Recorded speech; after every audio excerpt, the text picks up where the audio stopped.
today, we are definitely going to take a look at this body.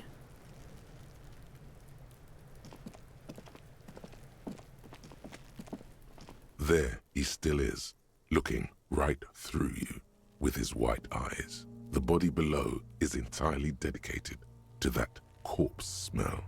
Emitting it is all it Maybe does not. now.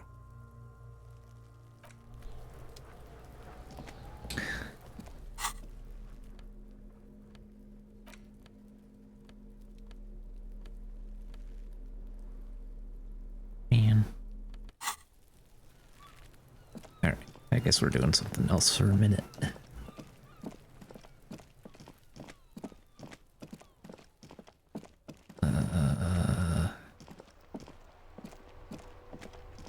Have something to look at.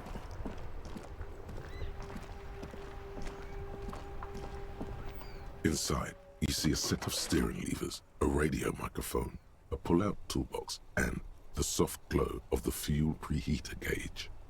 Yeah, how do I turn on the headlights? All right. Ready? I turn, you press start. It's next to the preheater. Press engine start. The dashboard lights up with orange glow. The rounds per minute gauge jumps, and the engine of the Caprice Canadian comes to life with a whiny growl. What? Like a leopard waking from its sleep, yawning and roaring at the same time. Turn them on. The lights unfold with a little click, casting electrical light onto the ground before the vehicle. There you go. I'll turn them off from the remote once you're done. We just need to stand in front of the machine now. Okay.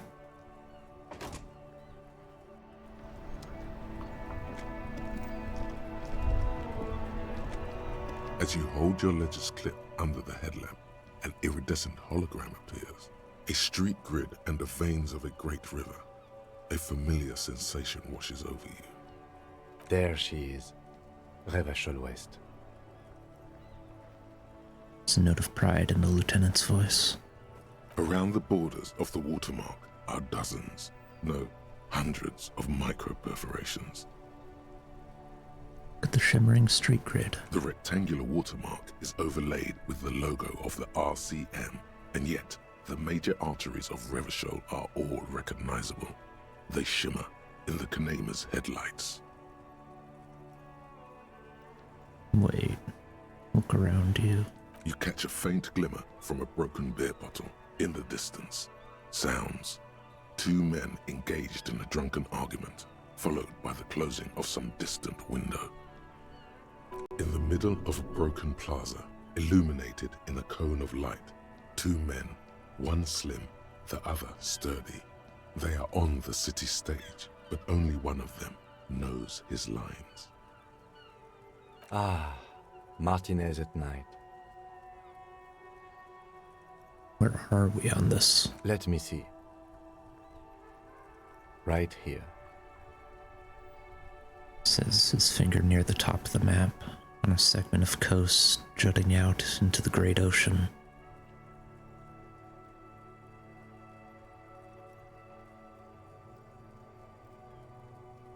Seems nice. No, it does not. Looks at the perforations. There are many of them, and they are divided into three separate rows. Tally up the different rows. The first row has 18 dots. Not bad. Not bad for what? You don't even know what it means yet. What about the next one? The next is the longest. It runs all the way around the border, and then some. Count them. There are so many, it's hard to count. More than 150, at least. Maybe even 200. What about the last row? The last row has 3 perforations.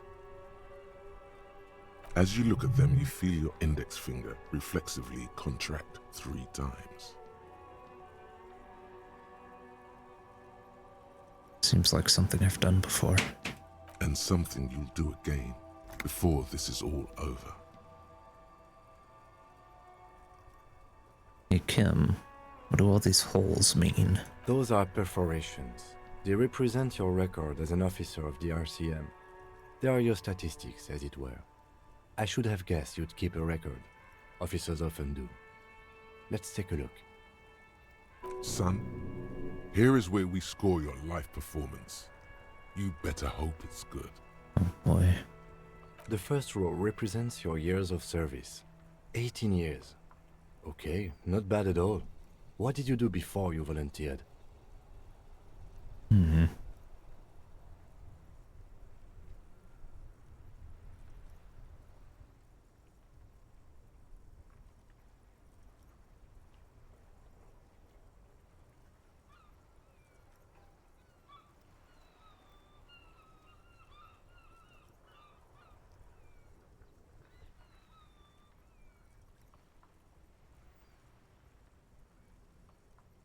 Got drunk like a megastar? Yes, that does seem quite likely. Your youth coincided with some heady days for Revachol. But let's move on, shall we? This next row, the one that wraps all the way around, is your number of closed cases. Closed is good. It means finished. You've got, let's see... Wow, more than 200. Is that a lot? It's quite a lot, even for someone who's been on the force for nearly 2 decades. Usually, clearing more than 10 cases a year puts you in the 90th percentile of all RCM officers.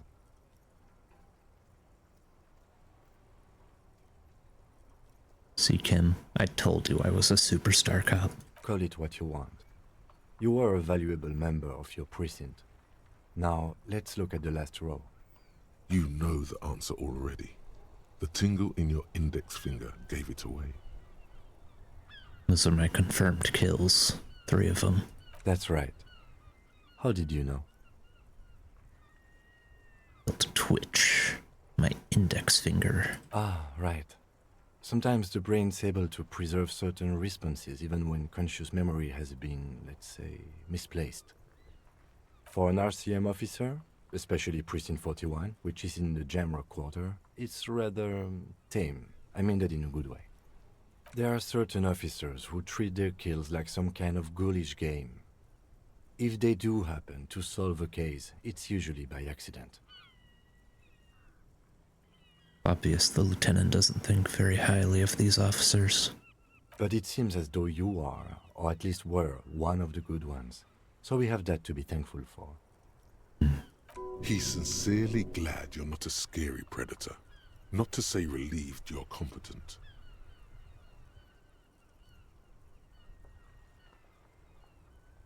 You ever killed anyone, Kim? Yes.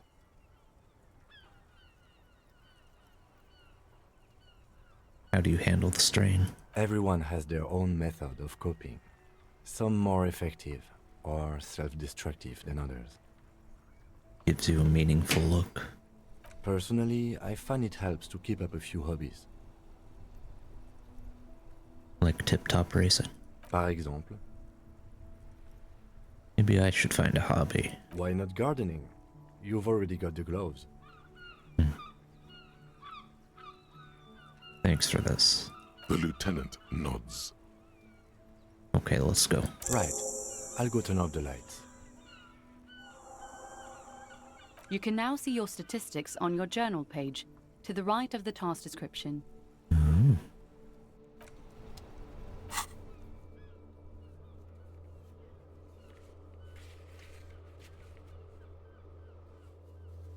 Ah.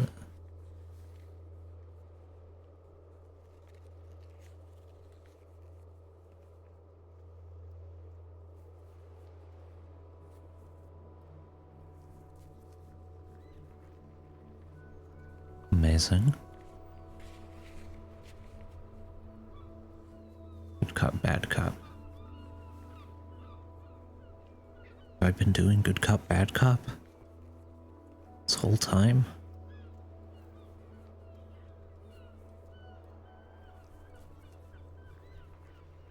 Zero honor. But at least I'm not boring.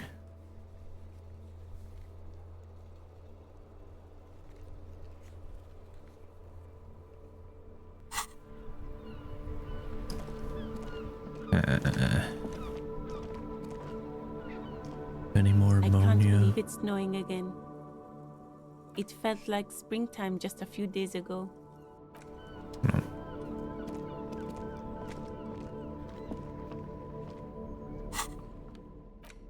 Hmm.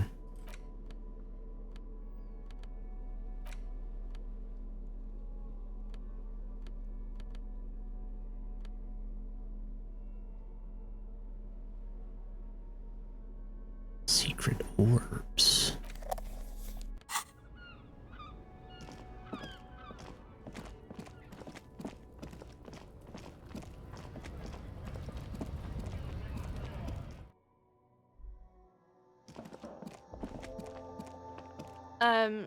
Is this about the questions again? Because I don't really know anything. Does Freaked have a warehouse in the back of the Whirling Rags? A warehouse? I don't know. Maybe. I don't really care what Frit does. This is important. She scrunches up her face into an expression of consummate adolescent skepticism. Fine. Frit doesn't have a warehouse. Just a little back room here. Okay?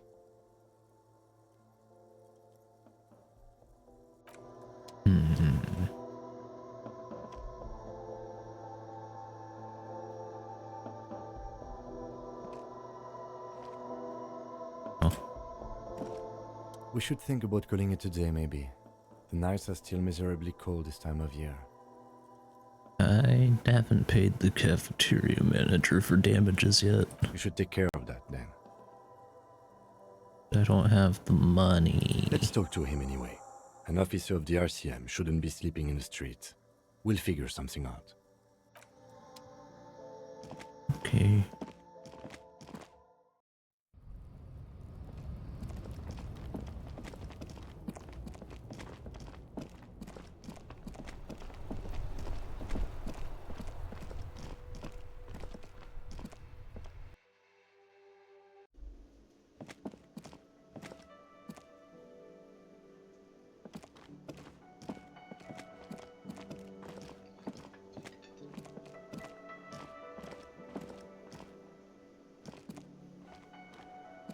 Can I help you?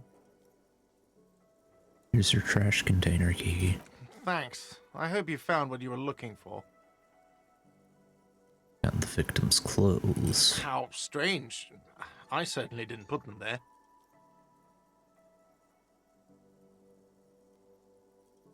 Who else has keys to the trash container? The trash collection service? CS Municipal. I don't see why they would put anything in the trash, though. Ah, the elusive CS Municipal. I doubt we'll be able to track down who was sent here last and when. This will have to be one of those little threats that solves itself down the road. On Clinton Street, near the Boogie Street Diamond, a small truck rattles down an alleyway. It stops by a rusted trash container.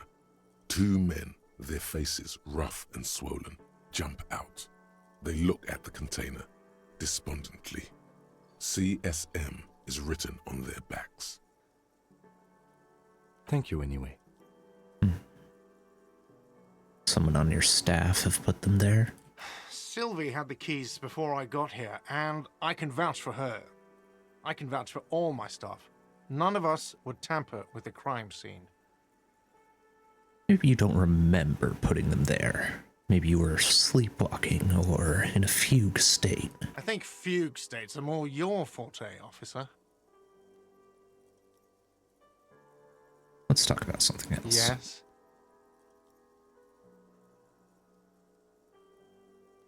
It's about that Yes. money I Have you owe. got it?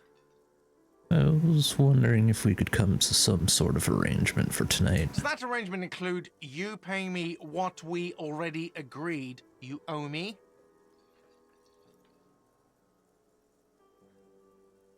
I will pay you back tomorrow. I'm an honest cop. As a police officer, you must understand that I cannot take you at your word without evidence. Evidence being money. You can't stay here without money.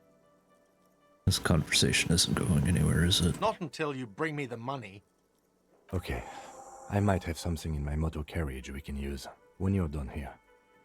Oh, Lieutenant, we're done here.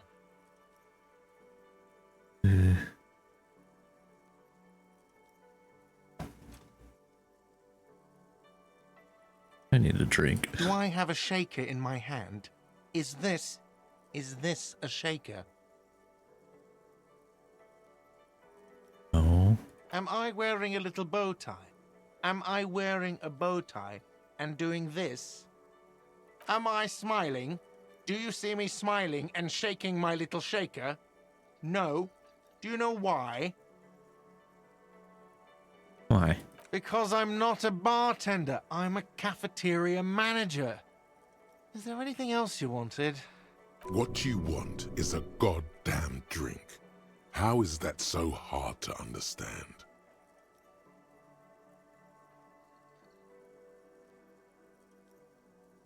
You don't understand the seriousness of the situation. I'm an alcoholic. I need my fix. Even more reason for me not to serve you, sir. Was there anything else you needed, other than alcohol? Bye.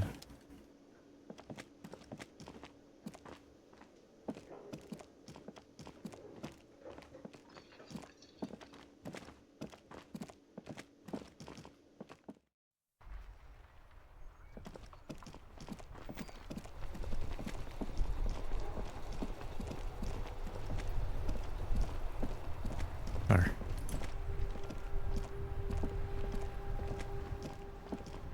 Inside, you see a set of steering levers, a radio. I have something here we could sell. Look in the back, in the suspect transport enclosure. Sell. Transport enclosure. Regular people just call it the cage. Look in the suspect transport The enclosure. cage at the back of the motor carriage looks rather uncomfortable. 4 shiny hubcaps are stacked against the seat. Their silver edges sparkle in the dark. I confiscated these 4 a little while back. We can take them to the pawn shop down by the Martinez Canal. What are those things? There are spinner hubcaps, frivolous things you put on your wheels. When the wheels come to a stop, the caps keep on spinning. There's no real use for them, it's just for vanity.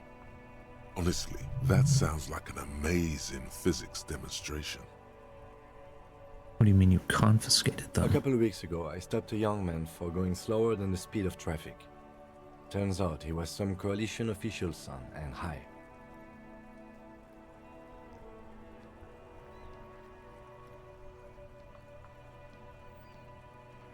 He took his spinners? I took them and arrested him for driving under the influence. Isn't that corruption? I don't know. Is it? I was going to take them into evidence, but they weren't necessary for conviction. He never asked for them back.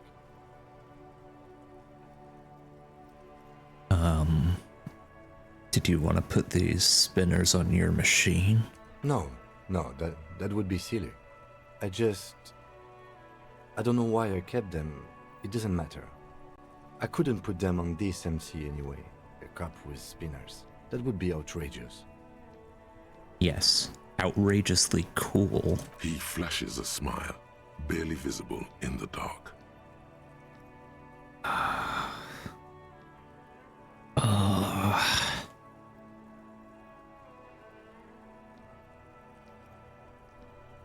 Spinners on his tires.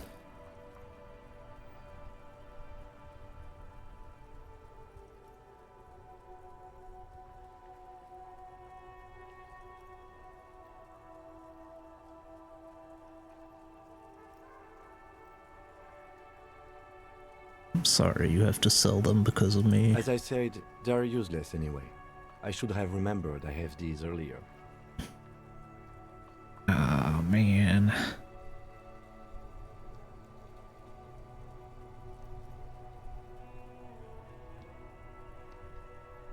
They would be cool.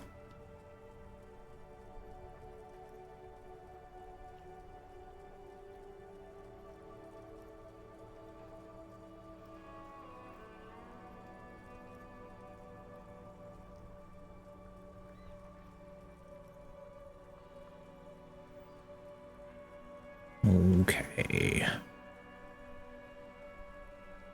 Thanks, Cam. The lieutenant nods as you take the spinners.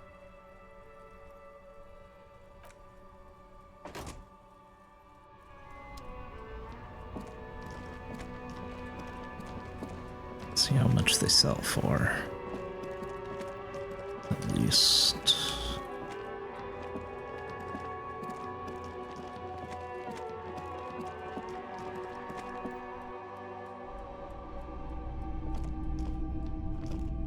If you don't mind, please put the flashlight away. Some of us have photonic sensitivities. Oh, sorry. I do appreciate it.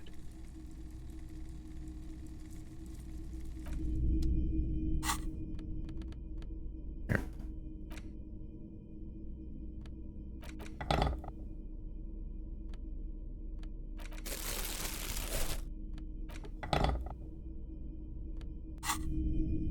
Hello, hello. Let me know if I can help you with anything. Yes, Sell. we'd like to sell these hubcaps. Roy takes the hubcaps from the lieutenant and inspects them. The spinners appear iridescent in the dancing light of his pawn shop.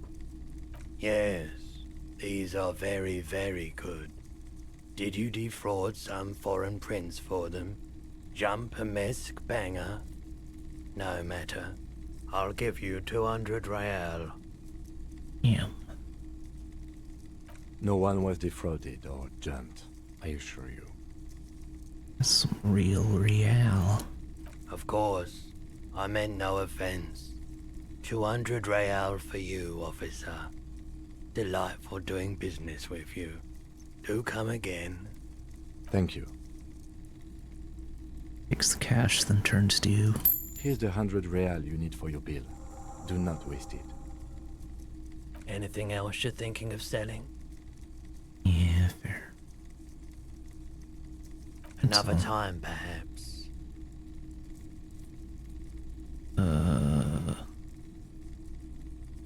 Know anything else about my gun? Sure thing.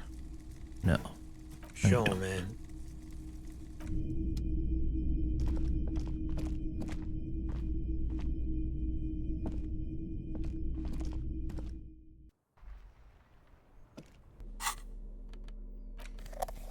Flashlight back out.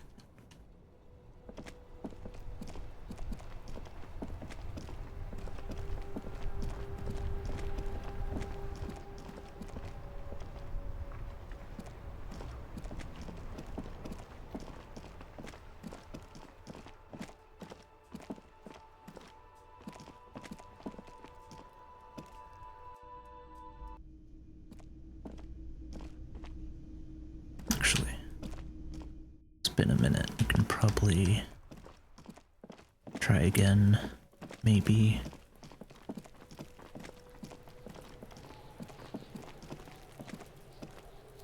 There he still is. Nope. Need some kind of buff.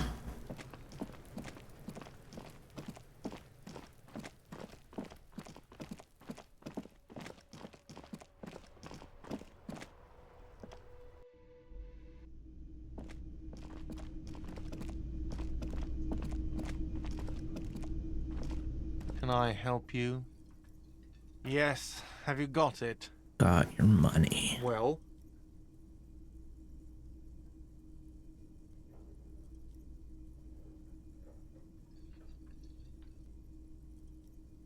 Sorry, cop time.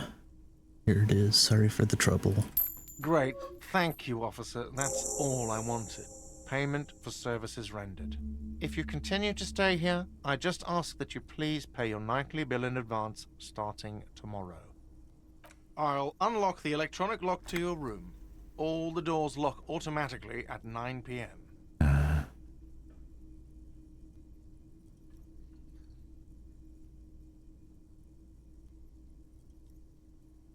Please pay for each night in advance starting tomorrow.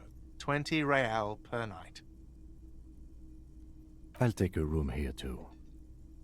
Of course. Always happy to have officers from the RCM as guests. Anything else I can do for you? Bye.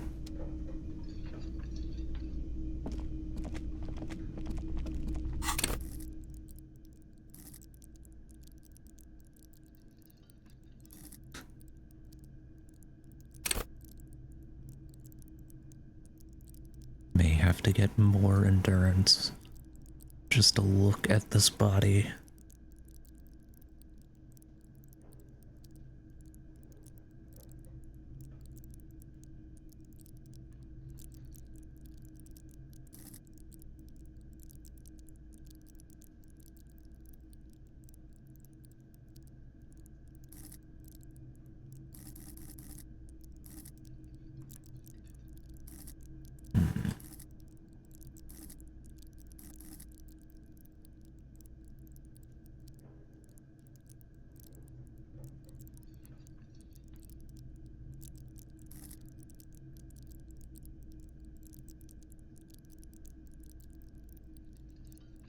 Yeah.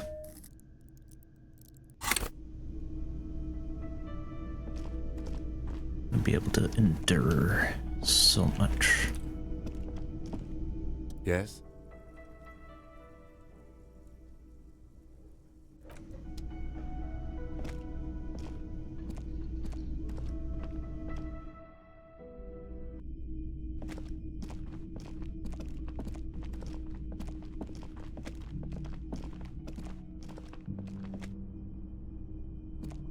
This is the door to the room you redecorated. Good night, Lieutenant. Just a moment. You had some questions earlier, I believe. And besides, we should discuss our progress on the investigation. Let's go out to the balcony. Alright, let's go.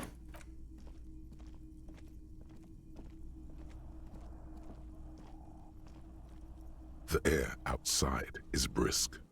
The lieutenant is silent for a moment. He listens to the traffic hum. Then,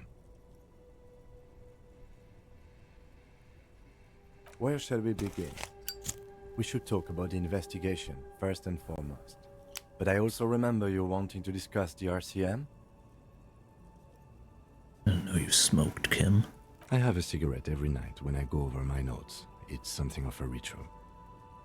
So cool. oh man, he looks so devastatingly cool with that cigarette.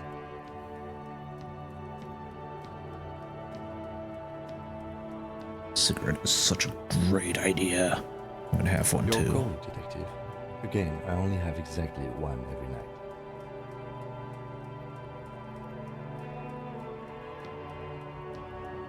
How did you get so cool, Kim?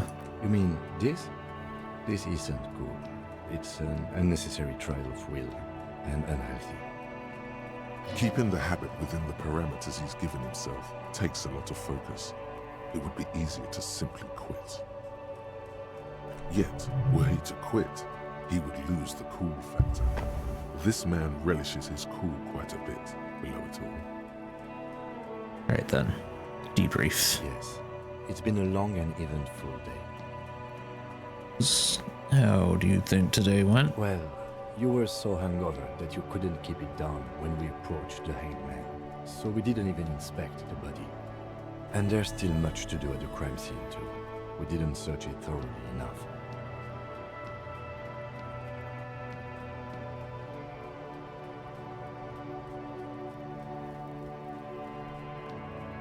It's all part of the plan. Starting from the outside and working back toward the scene of the murder. It's not my job to evaluate your methodology, officer. I'm just going through the facts. As for the interviews, we conducted an interview with Everard Clare. He wasn't particularly forthcoming with useful information, however. I'm sure I can get him to tell us more. Claire also helped you, how should I say, remember your name? That's a relief.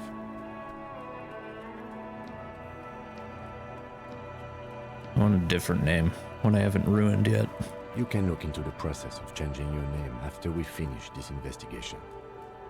We didn't talk to the Wild Pines rep. We really must do that tomorrow. Above all, though, today was exhausting. What's with all the running?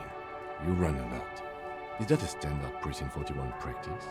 It's very important. I have a really good theory about why you're running so fast, son. Just you wait until we get up tomorrow.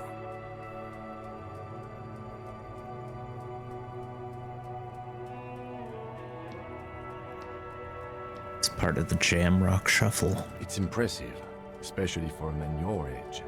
And in those hills. Mm-hmm. Nice shoes, by the way. I like the green. Goes with the orange. Looks at your snakeskin shoes and smiles suddenly. Thank you for the compliment. We could manage it even in wooden clogs. There are uncanny running reservoirs in this body. God knows why. So what are our powers exactly? The RCM. They're quite limited, actually. The power officers of the Rebachol Citizens Militia exercise most frequently is imposing fines of up to 1,000 real for offenses, in accordance with an interdepartmental schedule. Ugh. 1,000? Why not more? The RCM's primary role is to ensure safety. We are not really supposed to play any part in the economic structure of Rebachol. Wouldn't that be an easy power to abuse? Yes, although indirectly, as citizens can always request records from their local station. Officers of the RCM have been known to take bribes of less than the prescribed fine amount. It undermines trust in the RCM. Okay, what else? We can arrest people, of course, but rather than bringing someone in directly, it's preferable to serve a station coldly. It prevents confusion and overcrowding. Wait, how can you be sure the arrestee will show up? You can't. Those who don't show up become fugitives, though, and have fewer legal rights when they are eventually caught. It's about power projection. Thus far, they seem to mostly show up. I see. And if someone resists? As you may have gathered from the fact that we are expected to carry a record of our kills, like the one in your watermarks, we are permitted to use whatever force is necessary, and strongly admonished not to abuse that power. Wait, so if I kill someone while on duty? You have to supply compelling evidence for why it was necessary to use lethal force. In these cases, your partner is usually your witness. Not a good position to be in, by the way. Internal Affairs handles these cases thoroughly, by cross-examining you for inconsistencies. It is hard to cover for anyone, which is for the best. What happens to the people we convict? We don't convict. We arrest and send them to coalition government courts in Couron and La Delta. The prosecution works off our testimonies and records, which is why it's paramount to keep them. Perhaps on his coat pocket where he keeps his notes. Who makes all these rules? The coalition government, and the moral intern more broadly. The RCM was formed by the coalition government to restore order in the international zone after the revolution. So we did. Now we attempt to maintain that order. No more, no less. His gaze is absently fixed on a window below that just went dark. Or perhaps it is better to say we were allowed to form. It's a point of contention whether the citizens of Rebachol or the coalition government founded the RCM. Let's say it was the citizens of Revachol. Be sentimental if you like. Either way, the moral intern leases us the right to keep the peace in this city, and they will take it away if we misuse it. The moral intern, what is it? The Moralist International are the world's largest political organization. You know who they are. They have been running this place after the revolution failed. And if I didn't know, how would you describe them? They're a union of center-left and center-right parties across the Real Belt. Our coalition government is just one of its many projects. They also run the ICP, EPIS, most intergovernmental organizations in the world. What do they believe in? What do they believe in? They are Dolorians. They believe they continue the humanist project set forth by Her Innocence Dolores Day 4 centuries ago. Others say they are just technocrats. What is their symbol? Interesting question. It's a blue forget-me-not. Their motto is love, compassion, self-discipline. I think you can gauge what they want you to think of them from that. Something even a little feminine, but in a strict manner. Something like the dark blue, serious color of the early night sky above. Who was Dolores Day? A historic figure? The author of the modern age? You will have to look elsewhere for opinions. The subject of humanism is too abstract for me. For you, she is something painful, though it's hard to say why. What do you think of them? The moral intern are a fact. I try not to have opinions on facts until they change. And it doesn't look like that's about to happen. I have an opinion on the moral intern. Do you?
Because things are bad out there. We need them here. Giving us the right to police Revachol. In fact, we would need them even if you didn't think that way. We are in what is called the twilight of international law. The laws we claim to enforce come from the MI. Without them, we are simply vigilantes.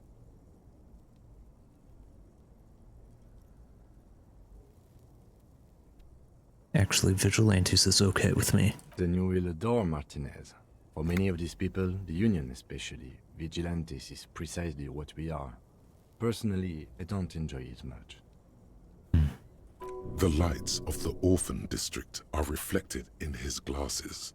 The red and golden orbs of the motorway sliding like pearls on a string from east to west as Revachol commutes back to the suburbs.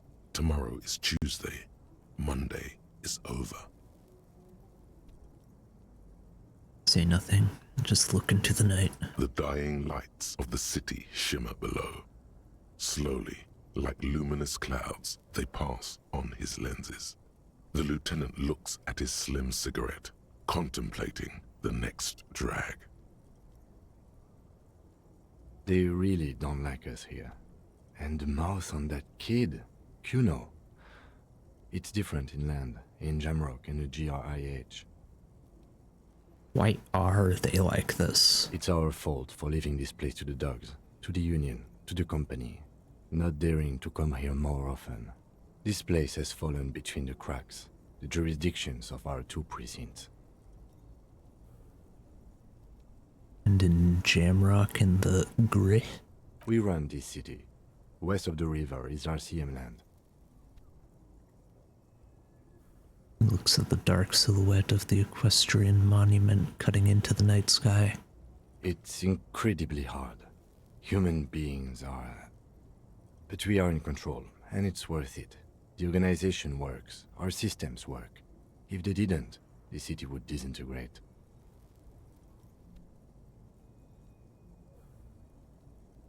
Hope our investigation will help improve the situation here. At least do some good. Me too. But I wouldn't count on any drastic changes in our lifetimes. He is very tired, but the dark circles under his eyes make him look younger, not older. Thank you for this. Yeah, it's getting very cold now. Let's go. He's at the stub of a cigarette and looks to the door. Rigorous self-critique. Oh boy. Here it is. Hard facts from the man you are. You once jerked off in the locker room and were caught. Oh You no. held a young woman by the arm and kept her in your apartment for 20 minutes against her will. Oh no. That's right.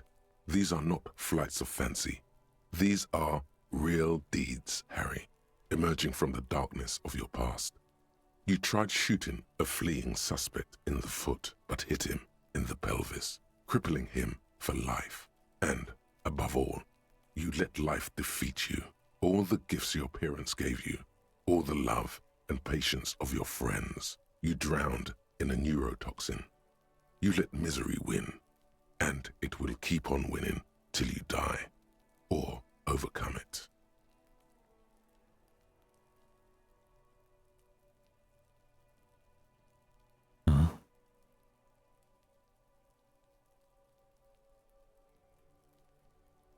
Failures heal.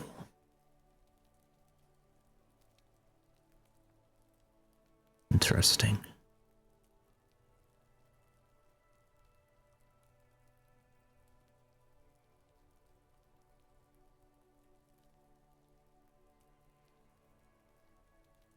Not bad.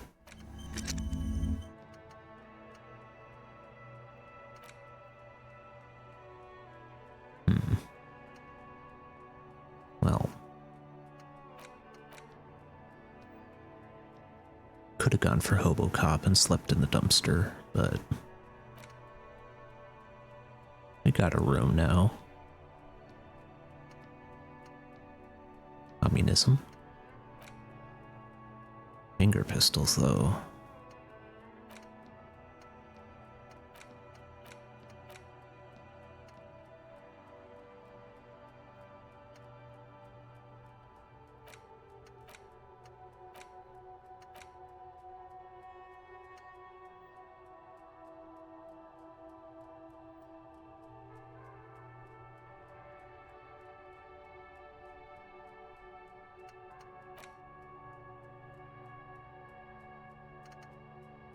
Finger pistols are,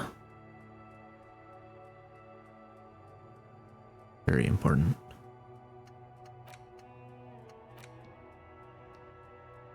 Oh, need to unlock more slots.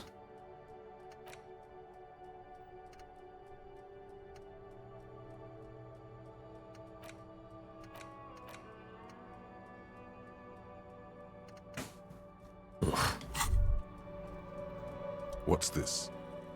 We're getting reports of normal, reasonable, temperate political opinions somewhere in Martinez. What? You must be mistaken. I'm a real radical. Of course, a radical centrist. In these bright and loud times where 1,000 frequencies drown one another out, sober thinking is a radical act. Oh boy. It's time to become a citizen of the Kingdom of Conscience. First, where is this kingdom of conscience? It is not a place. It is a moment in time that can only arise in the right circumstances. In all of human history, it's only been achieved a handful of times. How do you bring about those circumstances? Incrementally.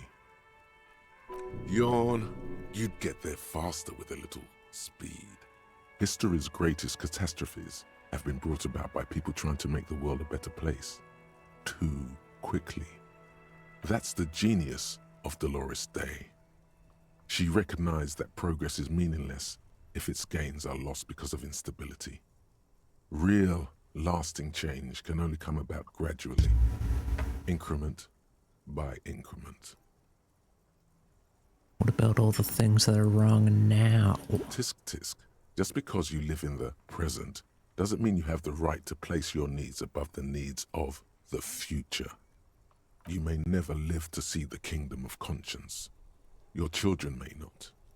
Even your grandchildren might not. But that's no excuse not to keep working. What sang-froid? What a fucking joke. Rest of my brain hates this.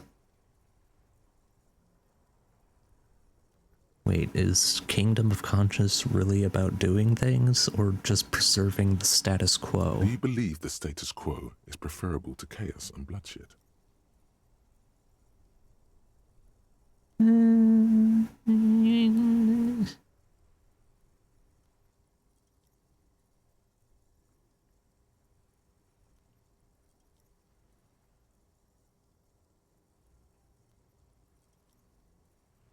No. Then you've never lived through real chaos. Sometimes, in the face of great disaster, defending the status quo is progress. Okay, but what's the Kingdom of Conscience actually like? The kingdom is difficult to comprehend, and even more difficult to describe. Partly because humanity will need to discard many of the categories that define and limit it today. The Kingdom of Conscience is post-capitalist, post-national. It's also post-industrial, post-ideological, and even post-sexual.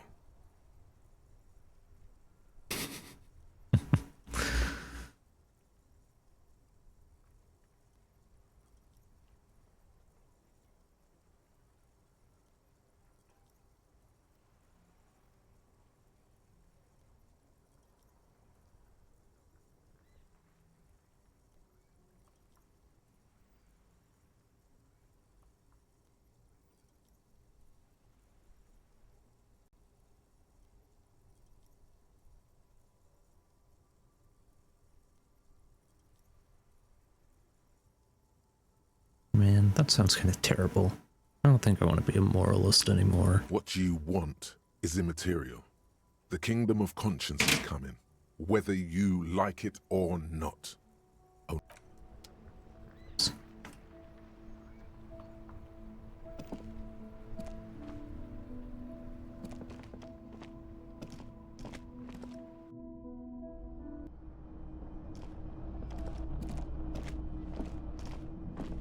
Alright.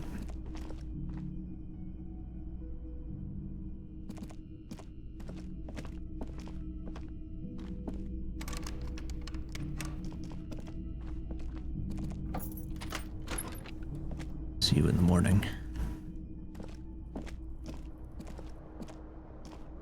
Bye.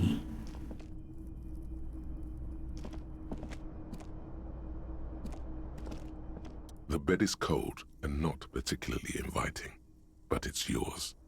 The sheets look awful. The option to go to sleep becomes available every night after 9 p.m. Not yet.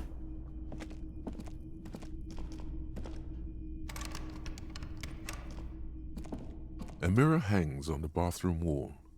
In it, your face, adorned with the expression.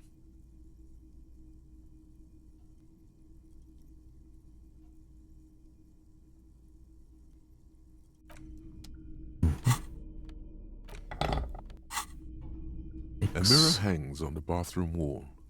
In it, your face, adorned with the expression.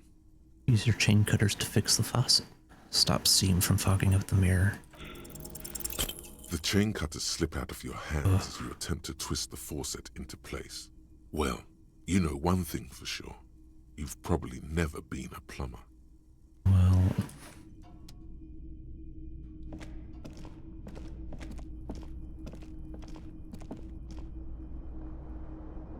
The window stands broken in its frame. Cold wind blows in. assess the damage. The shards face outward. Whatever broke this window came from the inside. I break them with my own hands. A fine web of scarring covers the back of your right hand, but none of it is recent. What did this then? More likely a projectile than a held object. There are no fragments on the floor from pulling a tool back in after impact. Wait, what am I doing? Something you've done before. Assess the size of the impact. It is too large for a bullet, yet too small for a piece of furniture. You're looking for something heavy and larger than your fist. The shoe you found on the balcony fits the hold almost as well as your foot. It would have also been heavy enough if thrown with force. Congratulations. You smashed the window with your own shoe. Sure, I had a good reason for it. Maybe I was trying to hit someone. And maybe, just maybe, you succeeded. We'll never know.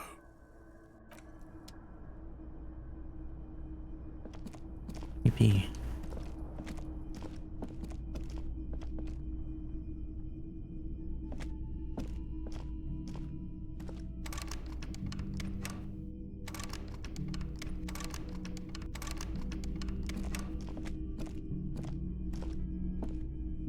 The door is closed.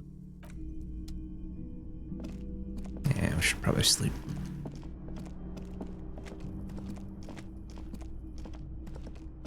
The bed is cold and not particularly inviting. Crawl in. The sheets feel at once coarse and clammy against your skin. The bed sags beneath your weight as you stretch out and finally close your eyes. And then sleep. And then sleep doesn't come.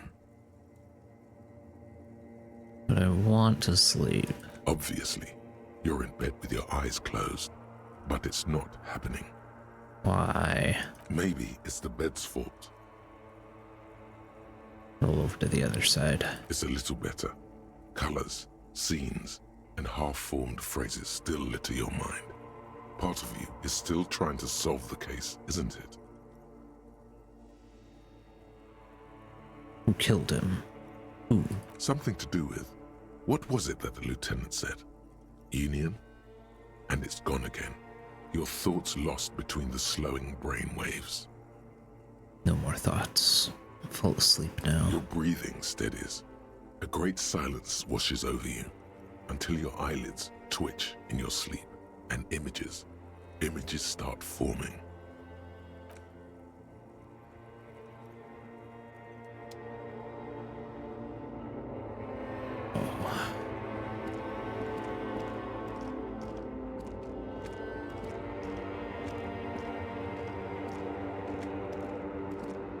Dream a little dream.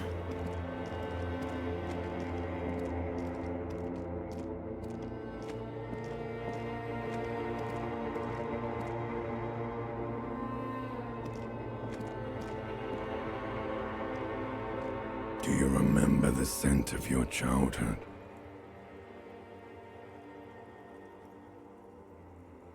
What is this? What it says on the can, Harry. Answer the question. Was born in a hospital where people usually go to die. You're not kidding anyone, Harry. You don't remember shit. Tell me. Do you remember your wife's hand on your face?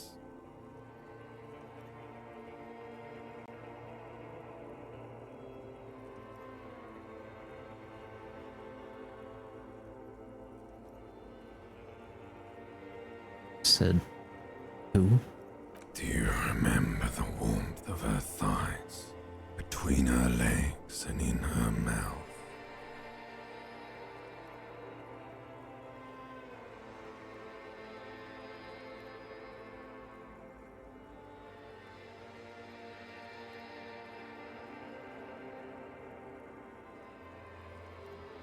Tell me what this is. I'm not answering before you tell me who you are. You know who I am.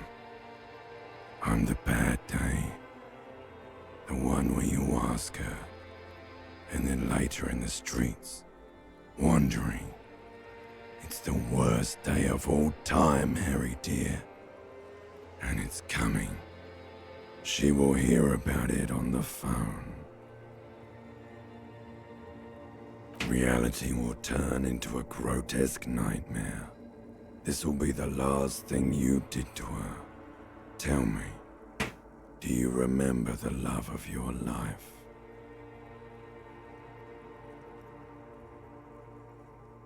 I left. Oh no, Funky baby, you stayed. It was the rest of it that left. Or you just stood there, with one hand on the bottle and the other on your dick, watching it go. Tell me, where are your friends? Human beings have friends, Harry boy. Where the hell are yours?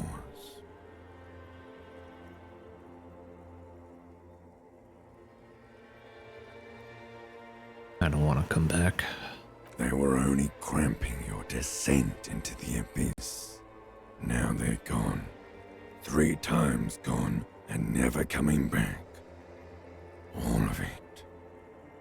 You failed. You failed me. You failed Elysium. This Elysium. Everything. The Pale and the Islas. On the surface. The outer magnetosphere. Burning, furious truth. 8,000 years of written history. The world. You really dropped the ball, Harry. 4.6 billion people. And you failed every single one of them. You really fucked up. I do. I've seen you before. No, you haven't. You're just sleep talking. And the act is wearing thin, too. The spots on the disco ball fade around you. You'll be back in those cold snakeskins in no time, sweating up the bed. Stinky boy. Shut up. I can come back from this. You're not coming back from shit, thrashing around in that high conductivity state of yours, bumping into things and acting like a clown. Who are you kidding? Trying to solve this case. You're trying to what? I can't hear you. This is just a word dream now. Jumbled up garbage. The pictures are gone. The bed rises to meet you. A thin, sleep-like state. More glass than velvet, grinding in your head. So something is wrong. Sleep shouldn't be this bad, this dry, this unnourishing. There's something wrong with your thoughts. Some kind of new type of hangover. God, there's another type? Oh yes, party boy, and it's worse than the one before. Just think of the shit you saw. Here it comes too. So soon already. A silent alarm goes off in your head like clockwork. Barely let you sleep at all. Time to get those clothes on, Harry. Time to go to work in the shit factory.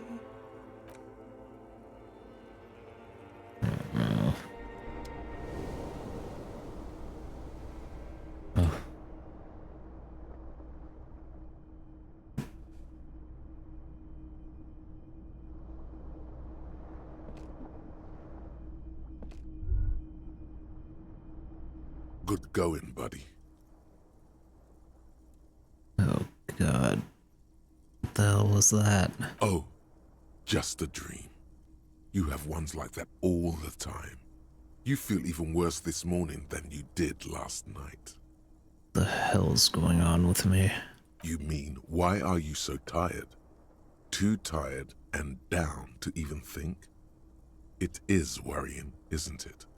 You can't be a detective like this. Detectives need to be able to think.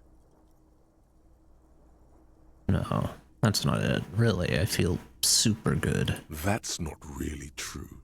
Your heart has finally pumped all the speed out of your system, Buster. Time to get some more. You're too weak to say no now. Waking up is the worst part. Maybe somewhere down the line you could decline.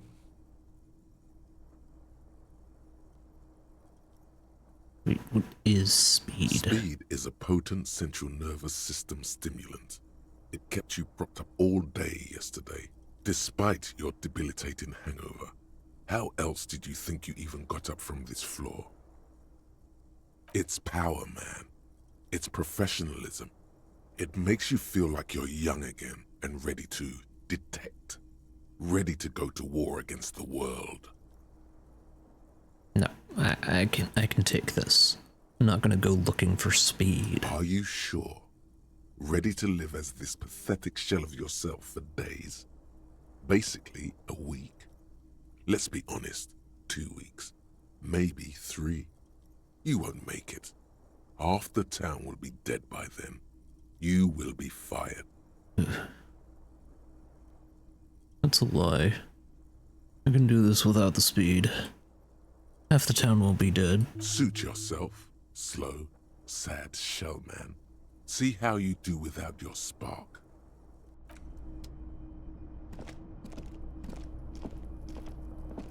I don't need it.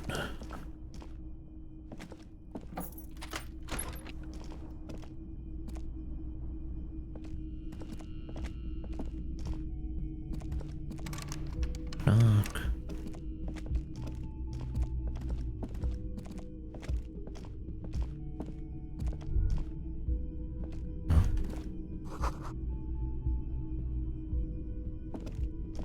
Yeah. Oh.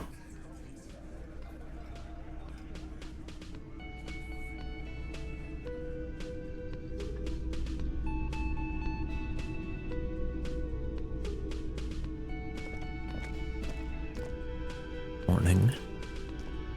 Morning. Looks like we can get to work at once. The Union muscle turned up.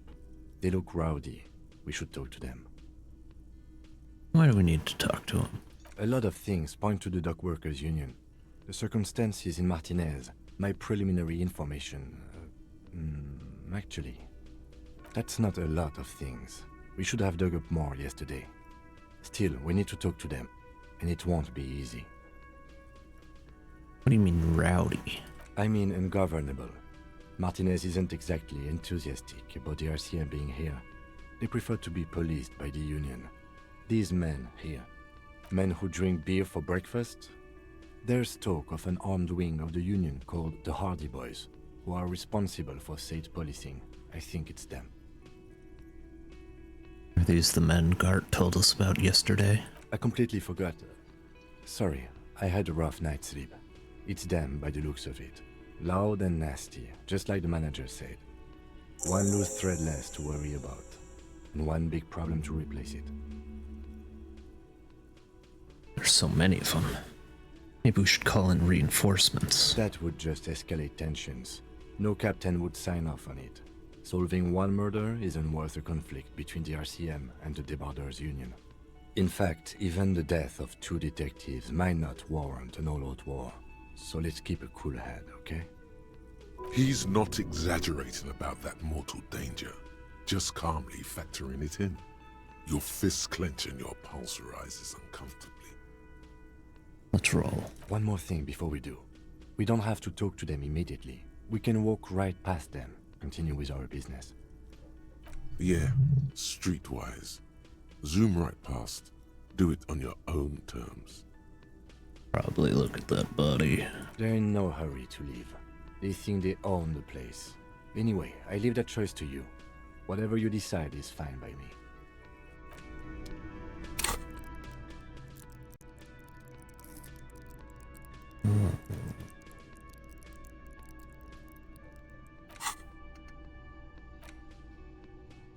Give me one of these.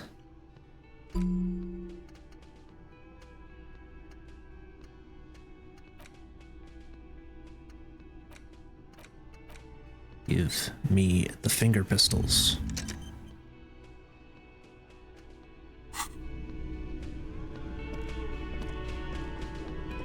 Just a moment. The old woman turns back to the cafeteria manager. She's agitated, judging from the way she keeps pulling at the frayed edge of her blanket. And there's no public phones nearby? The closest phone booth is down the coast. Sorry for the inconvenience, ma'am. Cafeteria manager appears genuinely apologetic. It's fine, I understand. Thank you anyway. Turns back I'm to glad you. to see you again, dear. Oh.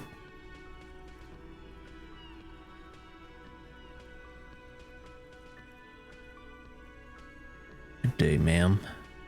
Everything all right? Please don't trouble yourself about me, sweetie. I was just hoping to make a call, but the Whirling's phone line isn't working. The union office probably has a phone, but I can't really get there. Or to the phone booth down the coast. And Gary's phone is dead too. What's wrong with the phone line? The manager was vague about it. Why would he be vague about phone problems? This is something to look into later. Ask God, maybe. Why did you need to use the phone anyway? To let the young woman who's house-sitting for us know that we may be delayed. Morel, my husband, and our friend Gary were supposed to get back by Monday night, but they're still missing, and I haven't heard from them. I was also hoping she'd heard from Morel.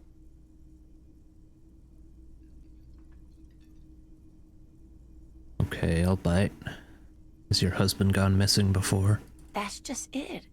This isn't like him at all. He always plans his expeditions so carefully. A cold breeze hisses through dense thickets of reeds. Something sweet in it, somnolent. A damp chill goes down your spine. When you look around, you're still in the whirling in rags. But you have more important things to worry about. What was this expedition your husband was on? Just some field work, sweetie. Morel is a highly trained scientist. He and his assistant Gary are studying an extremely rare species of insect. But they should have returned by now. They were just going down the coast across the water lock to set a few traps.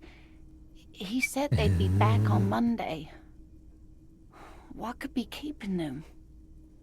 Waterlock, The waterlock, that was broken. Could this be it? yeah. Who's this Gary person? Do you trust him? Oh, sweetie, it's nothing like that. Gary's as loyal as they come. I trust him with my husband's life any day. No. The waterlock to the other side of the coast is broken. They're probably just stuck over there. Oh my. What happened to the water lock? Probably just some technical problem. Well, whatever the cause, I'm thankful. To both of you. You've spared me another sleepless night. You're welcome, ma'am. I hate to ask, but if your investigation takes you to the other side of the coast, please do keep an eye out for my husband. And if you see him, let him know Lena is waiting for him here at the Whirling. He gets so tangled up in his work that he may not know the water lock's been repaired, and it's cold out there. If I see him, I'll let him know you're here, when or if I get there. Oh, you're such a dear. Thank you, sweetie. Your husband is some kind of scientist? Oh, yes. A zoologist. A cryptozoologist, to be more precise. What is cryptozoology? It's a pseudoscience that attempts to legitimize research into mythological beasts and urban legends. Lieutenant sounds unimpressed. That's one opinion, yes. And people are entitled to their opinions. She's used to playing off such insults casually, but they still affect her. My apologies, ma'am. I did not mean to undermine your hobby. It's not a hobby, dear. It's a subfield of zoology, one specializing in animal species that are so exceedingly rare that many assume them to be extinct or even fictitious. Searching for such species called cryptids is difficult and often thankless, and frankly, many scientists are too lazy to do it. Universities these days are rarely interested in supporting real research.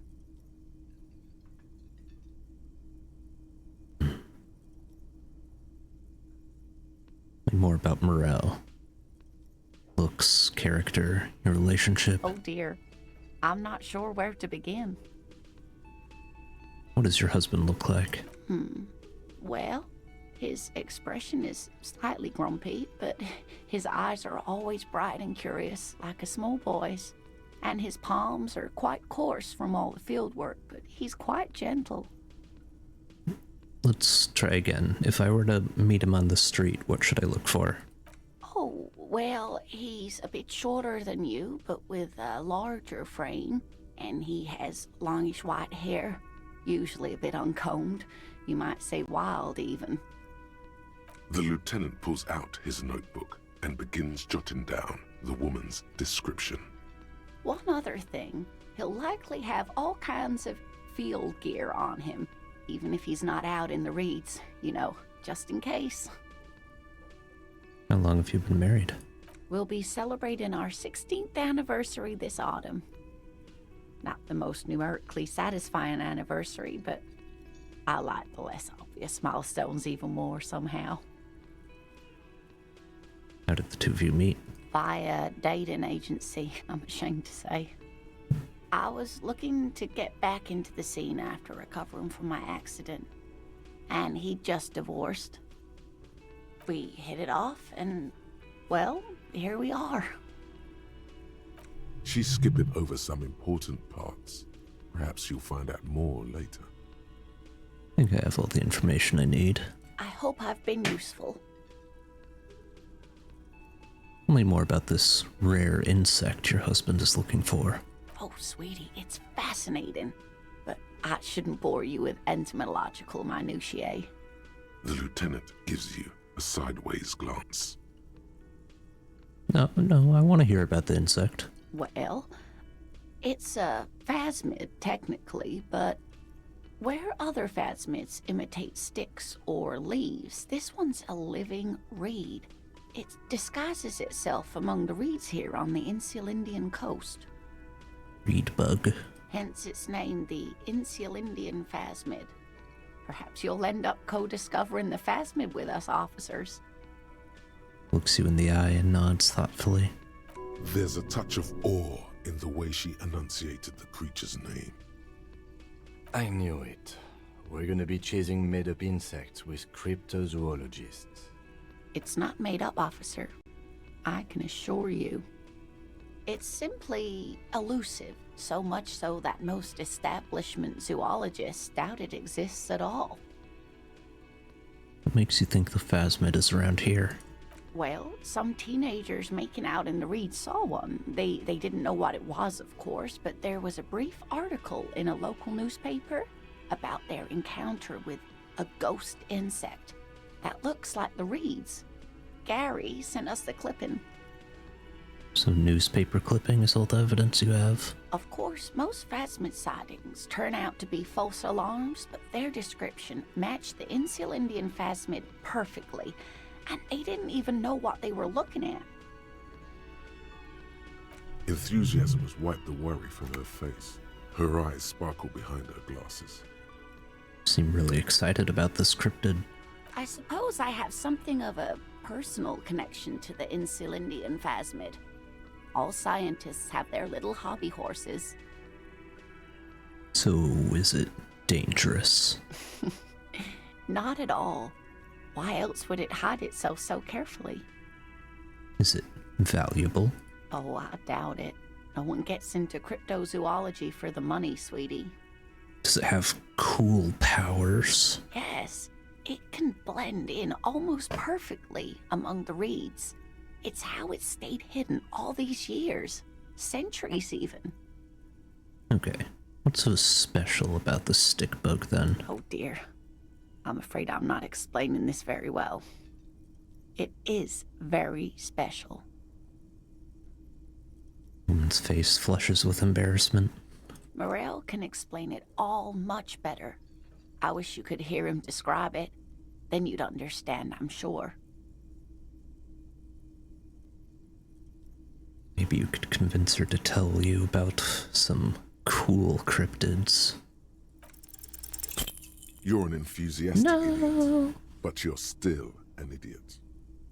I want to know everything about cryptids. Living cryptids, extinct cryptids, marine cryptids, land cryptids.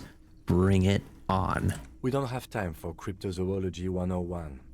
Let's get back to work, shall we? No. That's all.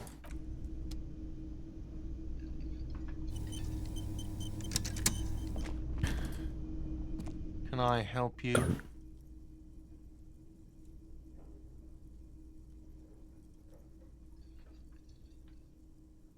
Goodbye.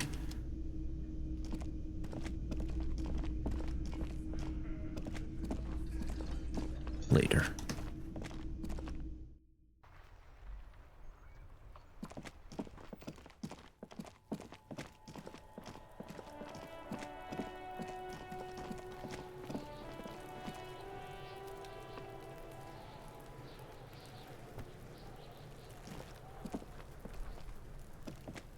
There he still is, looking right through you with his white eyes. The body below is entirely dedicated to that corpse smell.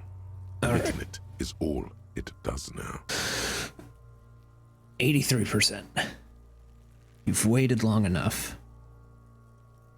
Gotta get it this time. Surely. As you breathe in, Yes. the odor comes over you. It's a smell of the mind telling you to run, and your stomach to wring itself empty. With your hands at your sides and your eyes squinting, you stand in it. They always do that. They do after 7 days, yes. We are deep in decomposition here. Step closer. The man before you is naked, but for a pair of underpants and enamel boots. His skin is greenish, marbled with decaying veins, and blotched by lividity. A fading web of tattoos covers his chest and shoulders. The cargo belt used to fasten him to the branch above appears industrial in strength. Inspect the boots. The material appears to be ceramic. Its clean white stands in stark contrast to the decaying flesh above the knee. The man wore thick polymer socks, probably for padding. A fine array of interlocking plates covers them. Delicate and fragile, they feel alien to the world around you, out of place somehow. What kind of boots are these? They are armor, no boots. Technically speaking, these are sabatons. Okay then, what kind of armor is this? Ceramic plate. Zirconium dioxide, most likely. This is where the make would be. Where? Under the heel. Fair weather. Fair weather model T500 VE. I'm guessing that's vitreous enamel. This is advanced stuff. Where's the rest of it? Scavenged by the locals? Piece by piece. He's been out here for 7 days. It would be odd if they didn't. We should keep a lookout for these species. The armor could yield information. This is one thing he might actually know. If you wear those pieces, it will help me protect your mortal coil.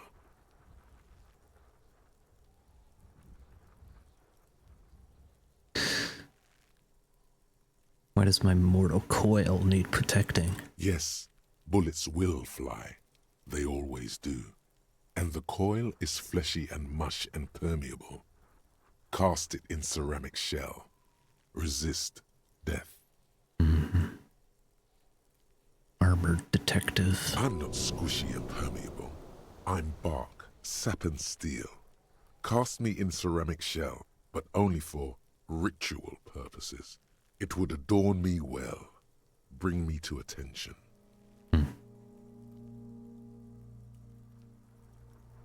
Maybe he was just wearing these boots and there is no rest of the armor. No, I think he had something precious underneath the clothes. They had to remove the jeans and shirt we found to get to it. And this kind of armor is often worn under fabrics.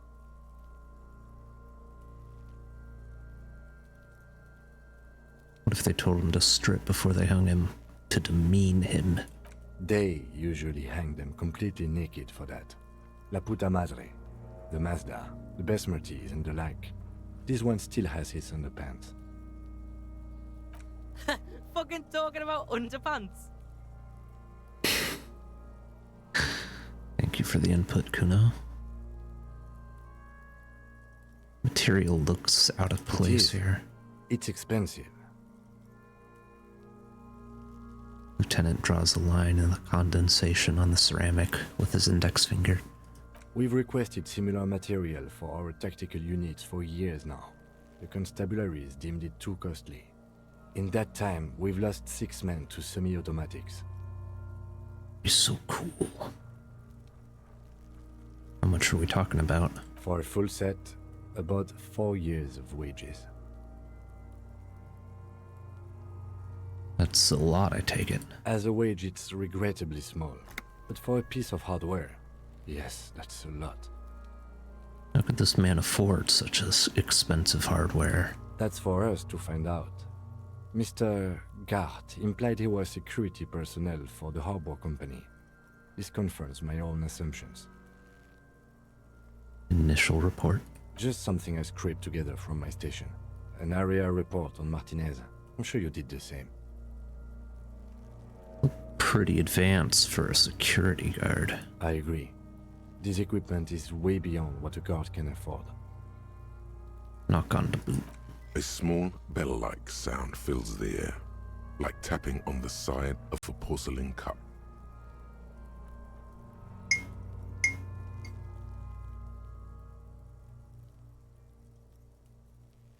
Suddenly, your biceps coil up.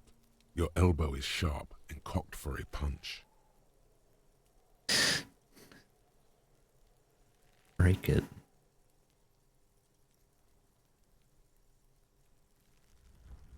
Sounds fragile. It's anything but. This material is a kinetic redistributor. It spreads kinetic energy horizontally, from plate to plate, dissipating it entirely. See? Faint, organic lines cover the plates where they separate into smaller ones. These plates then divide into smaller plates until there are hundreds of them altogether. Take 'em. The stench fills your nostrils. As you push downward, an ominous creaking sound comes from above. Stop! The lieutenant's voice is sharp. He looks at you with the boot under your arm. Pig's gonna pull his head off. Brutal!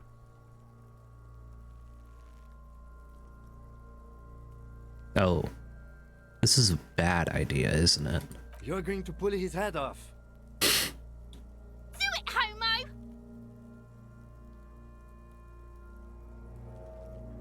I'm gonna pull his head off, right? Yes, that's what I said. You'll compromise the coroner's case if you do. So please, don't. What are you trying to achieve anyway? Why are you hanging on to that boot?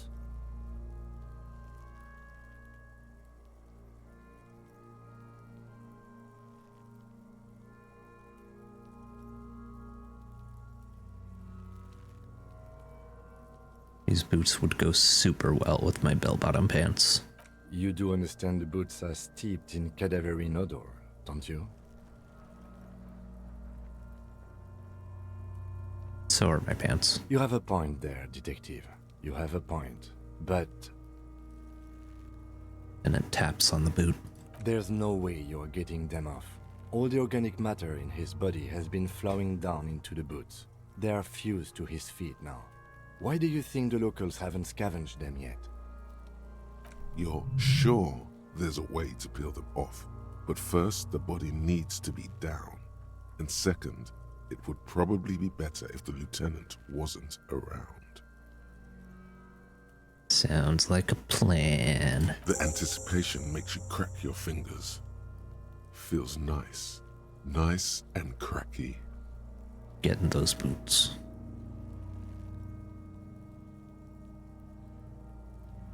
Okay, got it. Processing will take care of them. With the situation in the morgue, it will yield nothing. But we must pick our fights. Should we continue? Back off and look at the The corpse. cadaver slowly twists on the cargo belt. his torso covered in tattoos and extremities blotched pink and blue. Inspect the belt. The hangman's knot is pulled tight by the weight of the corpse below. Yellow, hard-edged polyester cuts into his neck. Above, a sliding buckle ties the belt to the branch. Oh my, there's something on the belt. A familiar word that speaks to the thirst within you. What was that? A word? Vermilion, in yellow letters, along the length of the twisting cargo belt. Only a deep longing for vermilion golden spirits lets you decipher the fading logo of the local brewery. I should get a drink. No, you should not get a drink. You should perform an initial inspection of the victim's corpse. We are on the rope part. What kind of rope is this? Industrial strength. The kind used for tying cargo to lorries.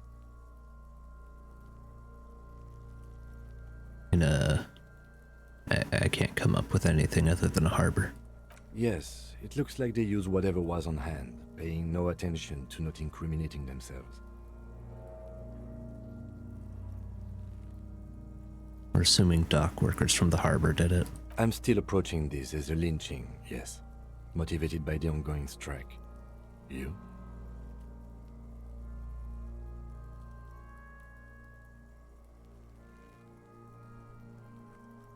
I feel like it was something else. Yes, it often is. This bell worries me. Sure wanted him to stay there. Polyester seems strong. It's not merely polyester. It's steel reinforced. See these lines? This is where the wires run. I see rabbits for more than 20 strands. This makes getting him down much more problematic than I had assumed. How did they even get him up there? A noose is one of those things that's easier to use one way around. Points to the buckle tying the belt to the branch above. I think they lassoed the branch, then pulled on the belt. Buckle closes. It's what I would do. Seems easier than climbing up there. The cadaver hangs from the cargo belt, limbs limp and torso covered in tattoos.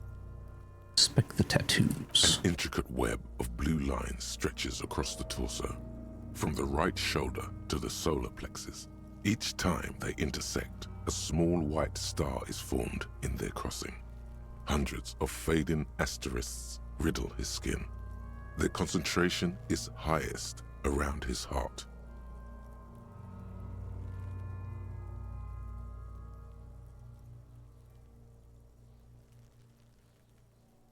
Is this a map of the night sky?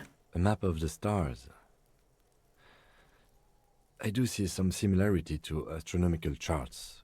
Great Century Messinian, maybe. But this seems more particular. Customized somehow. We're missing something here. I agree.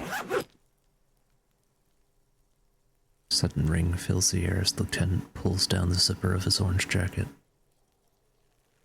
He wears a wide leather belt around his waist and a gun holster under his arm. He takes a thin piece of milled aluminium from his coat pocket and pulls it open. Sounds like a sword being unsheathed. A small lens appears. Some sort of camera. What's that? A Trigat Sunshine. Mini. Shit, Kuno! What the fuck is that? An instant color camera. Produces two metal-capped ampules and clicks them into place on the side of the apparatus. Thin slot shines there. I have only 2 ampoules, so nobody move. I don't want to waste one. Points the camera at the corpse, peering into it. The lens needs adjusting, then... A sound, a shrill flash, followed by the breaking of a small ampoule of glass. You see streams of color pour onto the thick, glossy piece of paper, rolling out. In case we need it. And it says and shakes the paper, letting it dry in the cold wind. On it, a color-perfect copy of the dead man's tattooed chest. Cool machine. Yes, it is pretty cool, isn't it? There is only one ampoule left. Use it wisely. What do we need this photo for? It contains insight to the victim's person. By his build, I'd say this was a man of physical violence. The story he wanted his body to tell was important to him. It is his letter. To us. Someone should decipher it. We'll need to show it around. Can I have it? I should look at it later, without the corpse smell. Sure. Just don't lose it. Hands you the piece of rolled up photo paper. It's no larger than a pack of cigarettes. The glassy-eyed corpse looks by, his mouth mute and his skin as colorful as the chemical rainbow on the photo paper, teeming with opportunistic organisms. Look him in the eye. His eyes are milky white and blind to the world, protruding comically from their sockets. There is no one home, just subaquatic terrors there. Dark brown hair grows on his head. His face is ready to explode from the organic processes inside. The death's head grin has passed. What remains is an unrecognizable mess.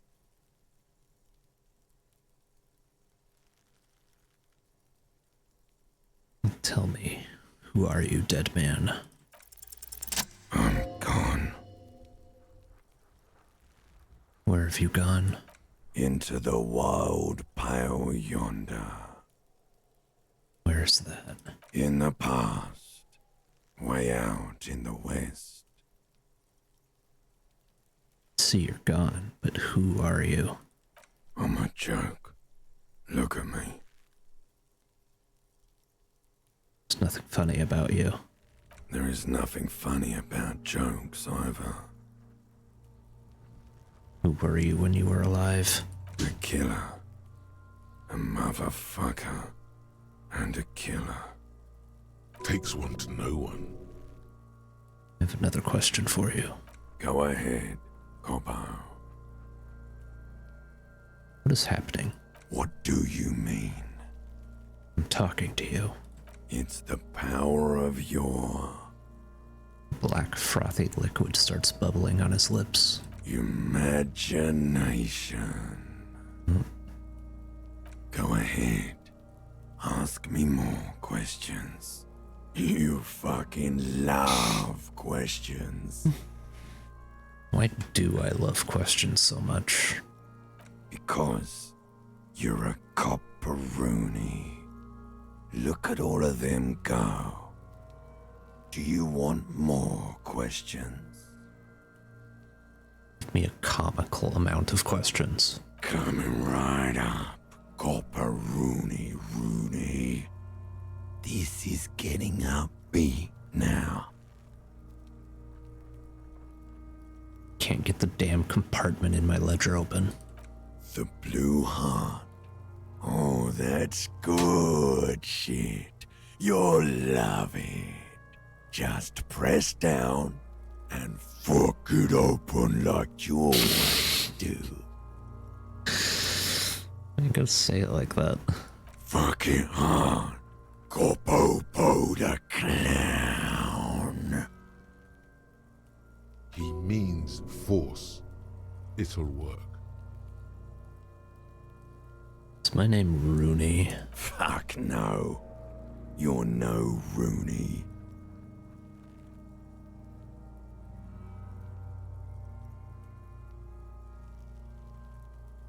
Of course not.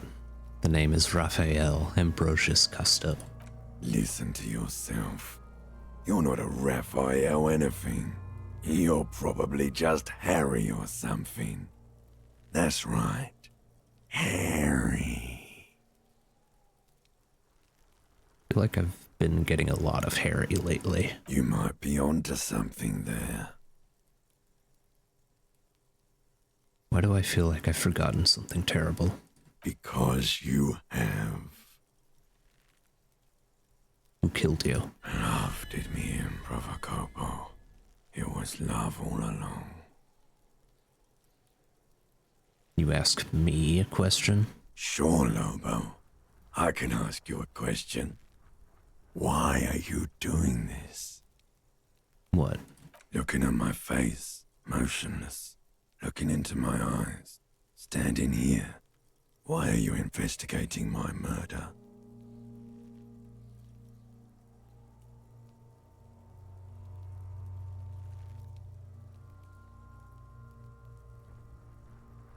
Maybe this will lead to something indescribable, unforeseen, miraculous. Clown lips on the corpse appear to smile. Face rotates before you slowly. Something is on its way. Something hidden. It's coming. A miracle from the northwest, and it's almost here. You can feel it in the air, on your hands.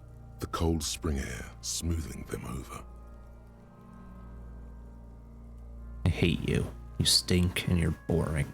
Do I remind you of someone? Deep sea creature. No, not quite. Be fair now.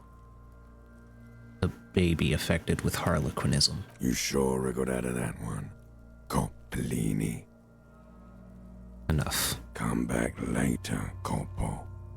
Amuse yourself with my frank manners and my memento mori features. If possible, also, see me in your dreams.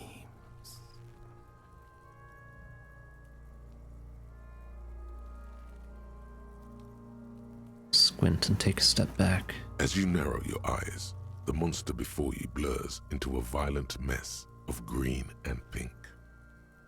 Observe. Only the lower extremities are pink with a dash of blue. His fatted hands, thighs, and his neck, just above the noose. The rest of the corpse appears dark green in the cold spring air. Squinting, Kim. Why am I doing it? How should I know why you are squinting, officer? His face and hands are pink, thighs too. The rest is greenish. Oh. You are trying to assess lividity. Relax your eyes. The monster comes back into focus, an explosion of color, coursing with dark marbled veins. His stomach appears pregnant with something. Black liquid streams down his thigh and onto his boot. So, what do you think?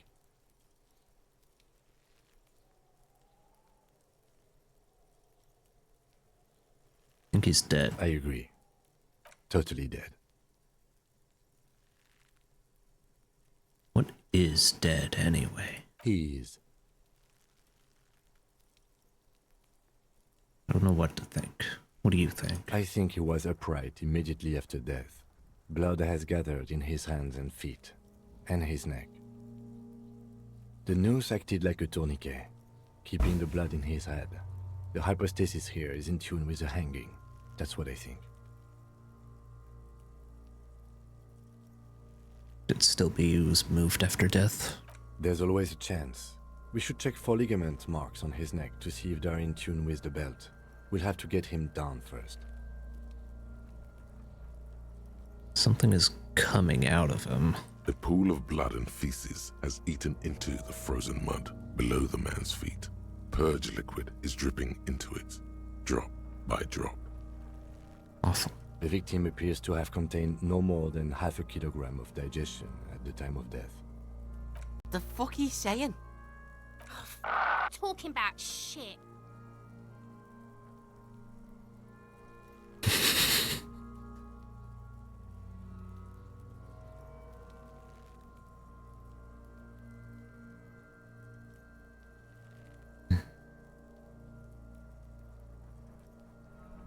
We got lucky. Did we? I don't feel lucky.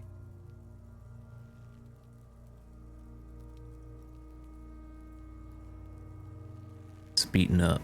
Let's see the bruises. I do. Most of them are post-mortem. Maybe even all of them. The delinquents have made our jobs harder with their little sport.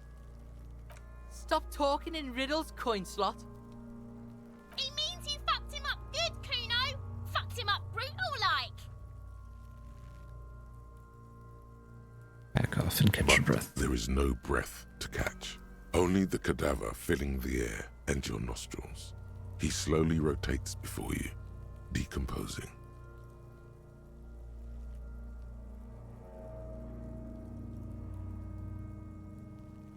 So how do we get him down?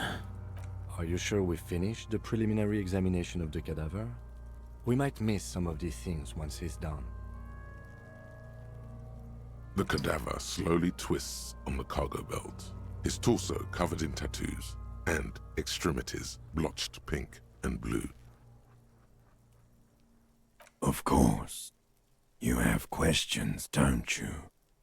The power of your imagination is at your service.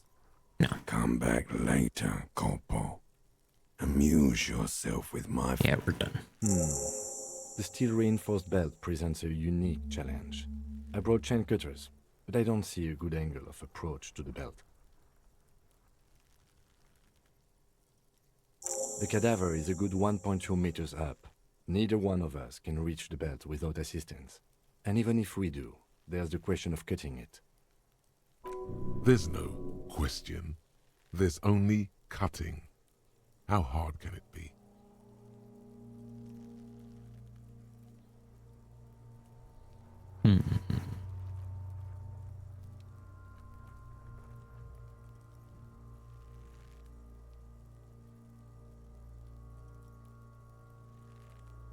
I can cut the belt.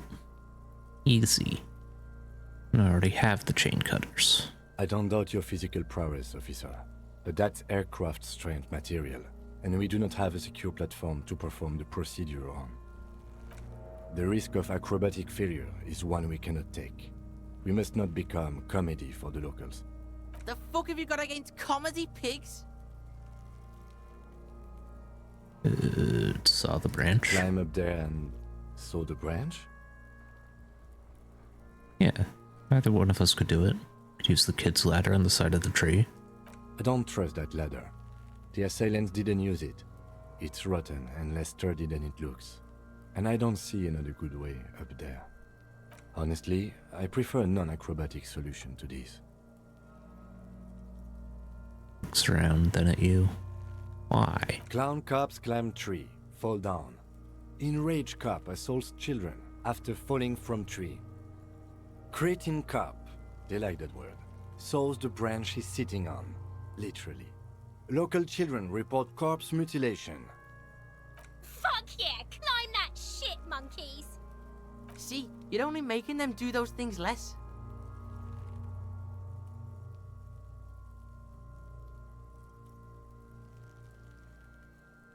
You see into the future, Kim? No, I do not see the future. I made those up using 2 decades in the Revacholian police force as a reference point. We're just gonna let those kids bully us into not doing our work. What I'm proposing is, we save acrobatic tricks as a last resort, after we've tried everything else. Oh, these have got to be the most fucking boring mulkapats I've ever seen. You know, someone else do it. Someone else? You mean like the police? Yeah, exactly. Call the police. Someone already did. You know who came? We did. Because we have made bad life decisions. I know it's hard, but I assure you, the others won't come to help us. And we have a growing sanitary concern here. We need to get him down, fast.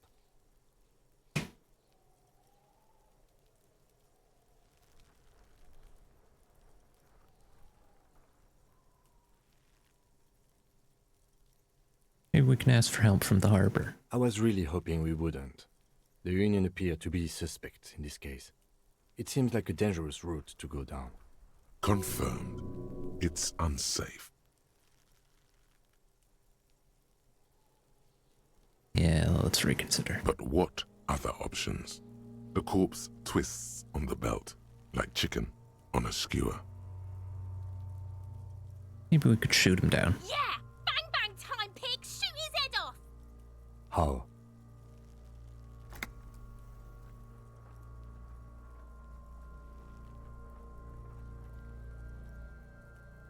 Just shoot the belt. We'll break it. It absolutely will not, officer. That's not how physics work. It will maybe cut one thread loose.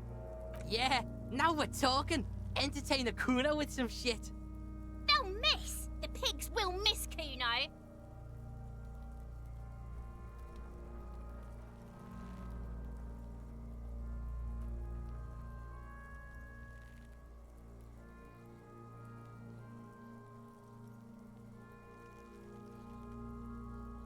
Let me try. The lieutenant's brow is furrowed.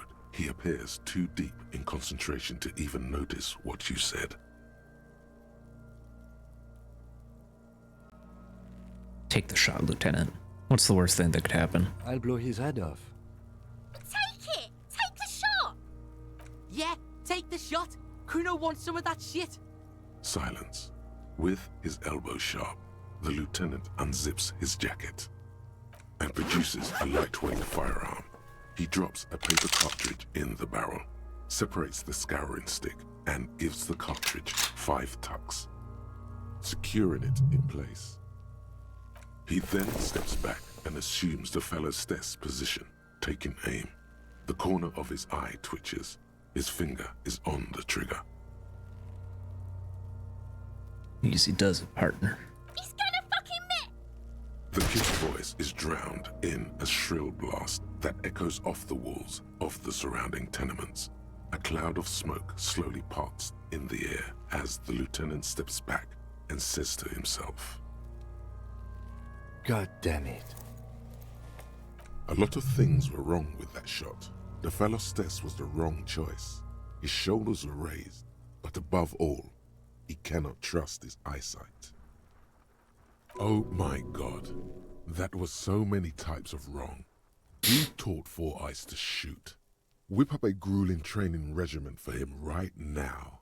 Beat the man into him. Go, go, go. Fucking idiot. Mookaba asshole.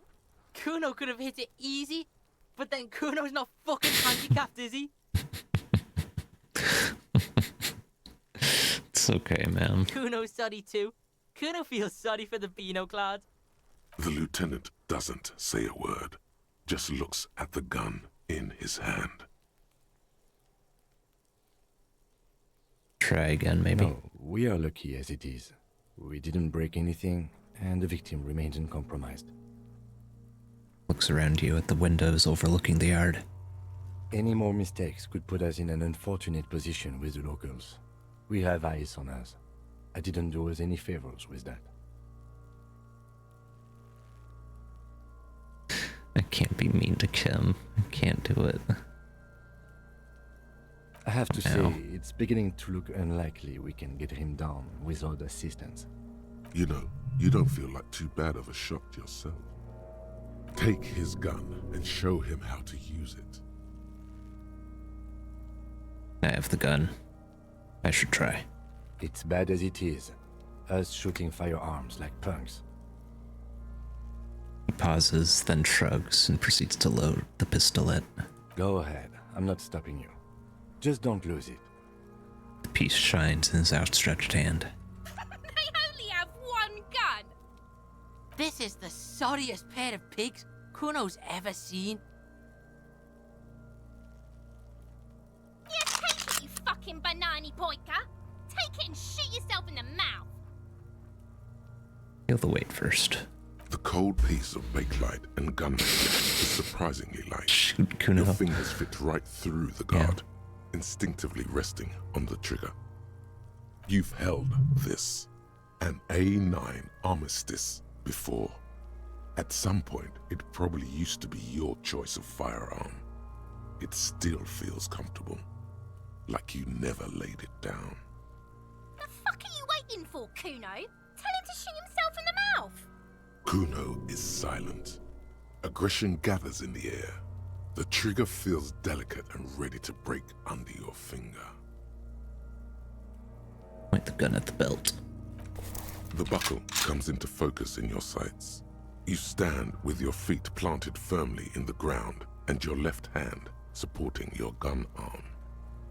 Why don't you just shoot yourself in your mouth? At least you won't miss.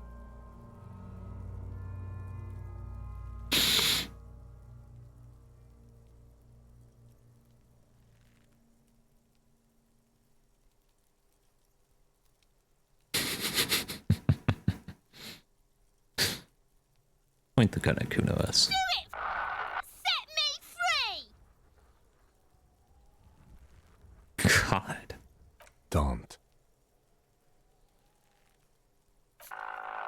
Do it!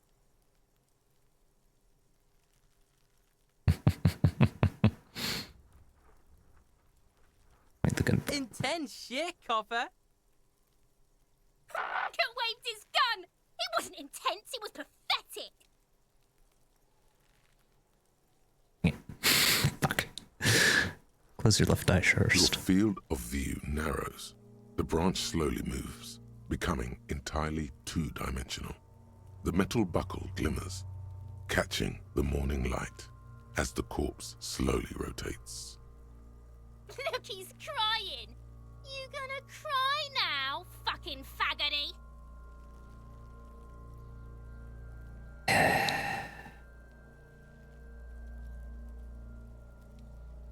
Pull the trigger.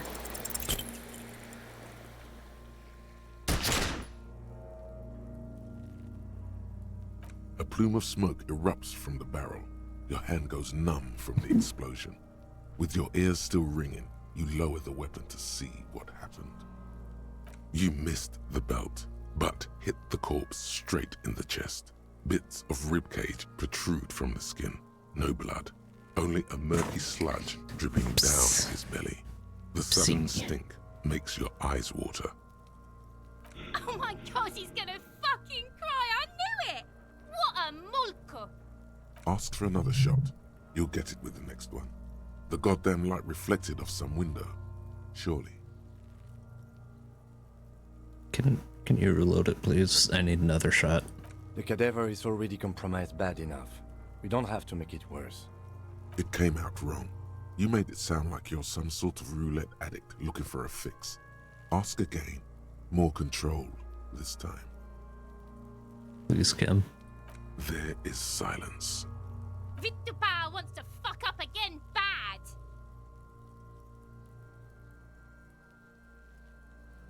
Mulku Vitapa. What is that? What the hell kind of words are those? Some of my people, asshole!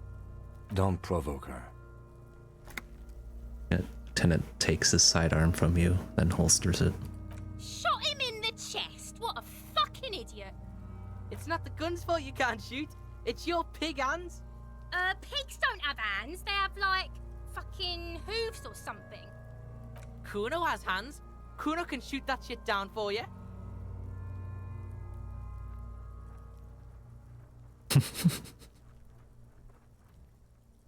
No, Kuno, if I can't shoot him down, no one will. Cop's bitter because he fucked that corpse up, Kuno. What a fucking kurpilla! We still need to get him down somehow. Owen is growing tired now. The stench makes him turn away from the corpse. But how? The bad way. The way I didn't want us to. By asking the harbor for help. They have the tools and the men. If they put him up there, they can take him down too.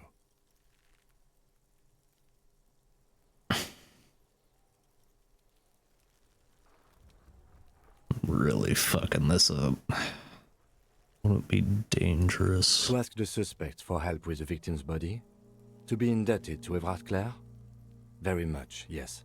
Which is why I would have preferred us to accomplish this feat ourselves. Clearly we can't. Suck my dick, bitches! Job, we already found a way in the harbor. Hooray for us. Let's get to it then.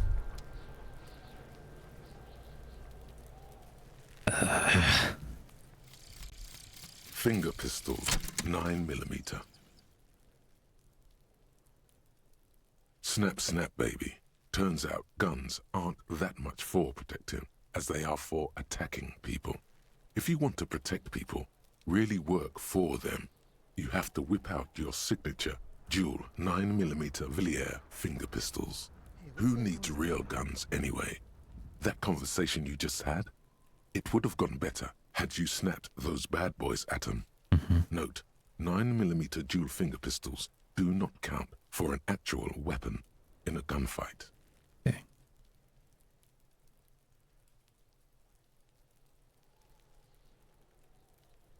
been a week and now they show up?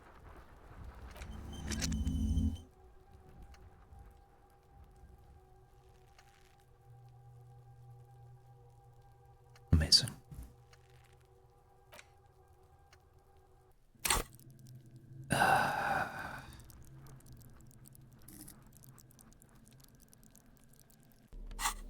And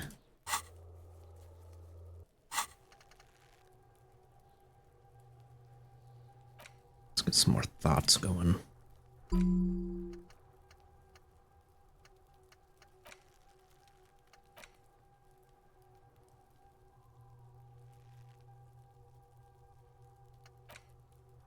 know what? Fuck it.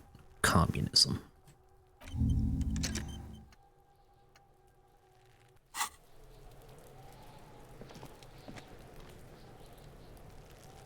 The man before you is naked, but for a pair of under... Not even gonna let me try to climb it.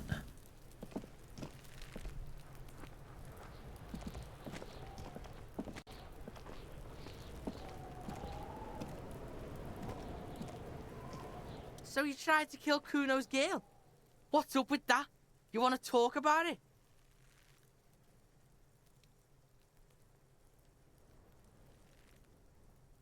I'm sorry about that. I got carried away.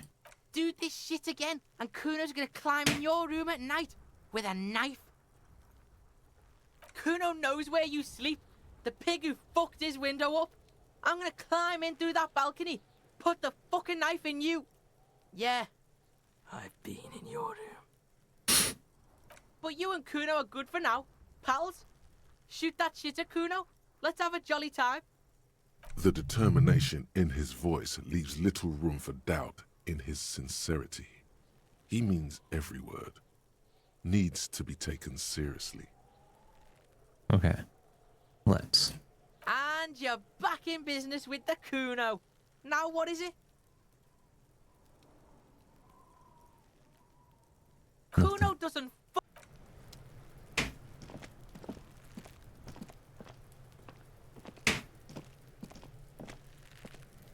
Can't believe you didn't take the shot.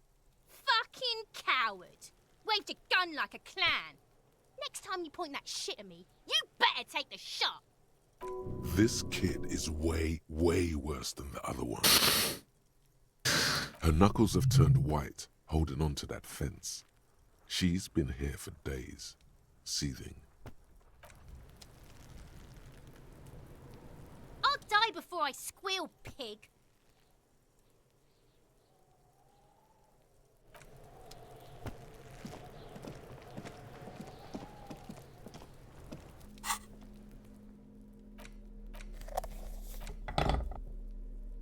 Get the finger guns out.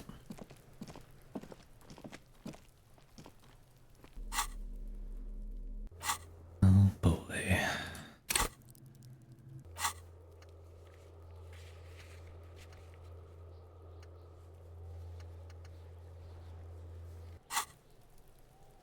I'm not handling this body well. Oh.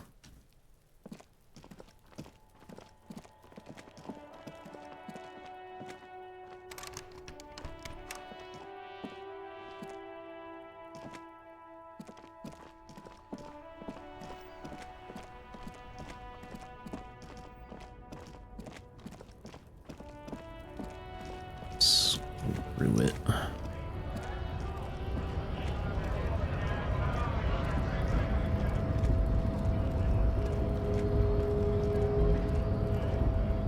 Got anything more? So, how'd you like our harbor?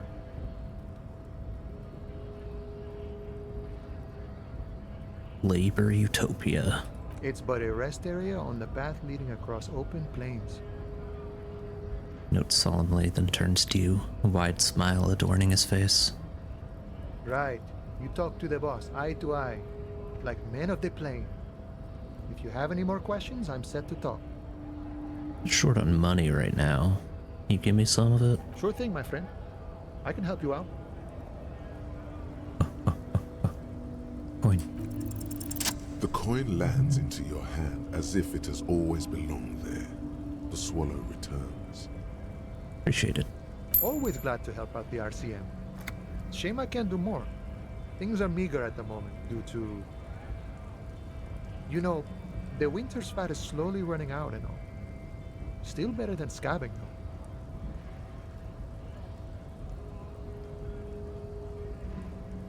Union has problems getting by.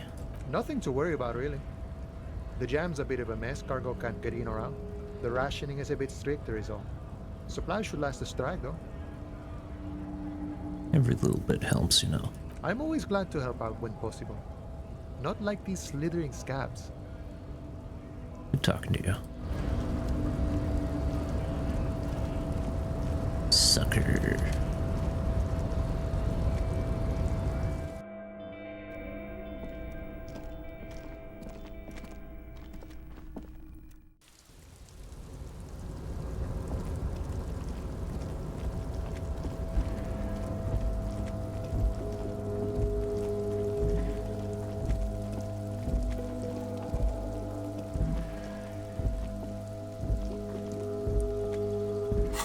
So many bottles.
One's lost to the void, I guess.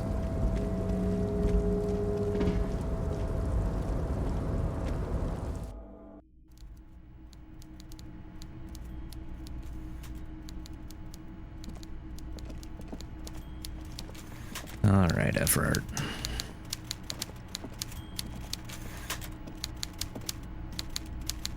Mr. Dubois, a pleasure as always. You don't have to sit down this time, since you've already sat on that chair. I see how it is.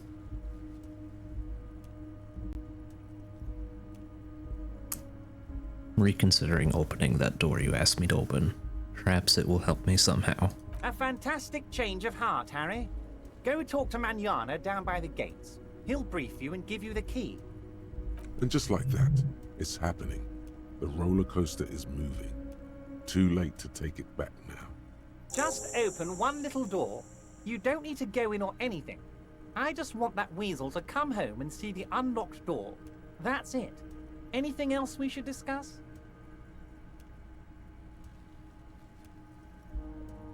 Do you have anything else Let's on hear me? it, Harry.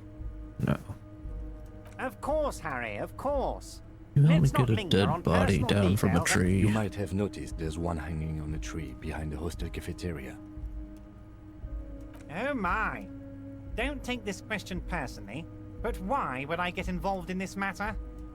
Mr. Clare, the man was hanged with a cargo belt, a steel-reinforced cargo belt. It's safe to assume the Union had something to do with the murder. Besides, getting the body down would benefit all of us. It's a stain on the neighborhood. You're a community leader. Help your community out. I can certainly see how having him up there might start affecting some real estate values. Licks his fat lips and smiles. But of course, all joking aside, I am going to help you. Picks up the handset of a radio phone to his right, then clicks a button. Jean-Luc, my boy, I'm sending 2 police officers down. They have a dead body in a tree problem they need help with. Namely, they need it to be taken down. And Jean, please take it easy with the race science. That's a yes to getting the body down, no to the race science. Hangs up and turns back to you.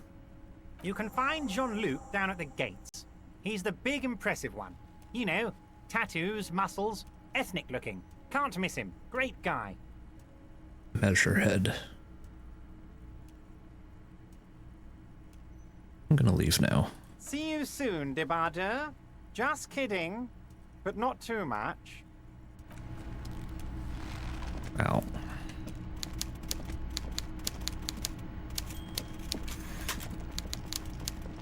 This'll go great, I'm sure.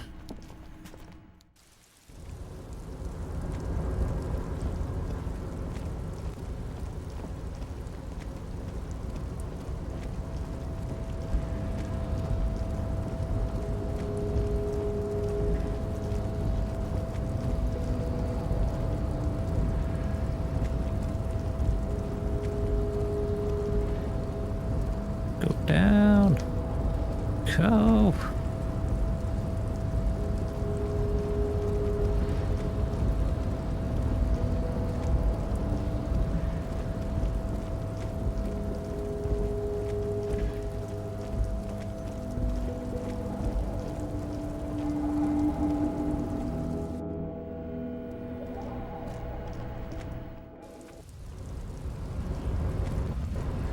Alright. Body first. Hey, buddy. Your race descent has only worsened since I last saw you. You have really let yourself go. You know anything about this mug? He does not so much as glance at the object. This your kind of thing?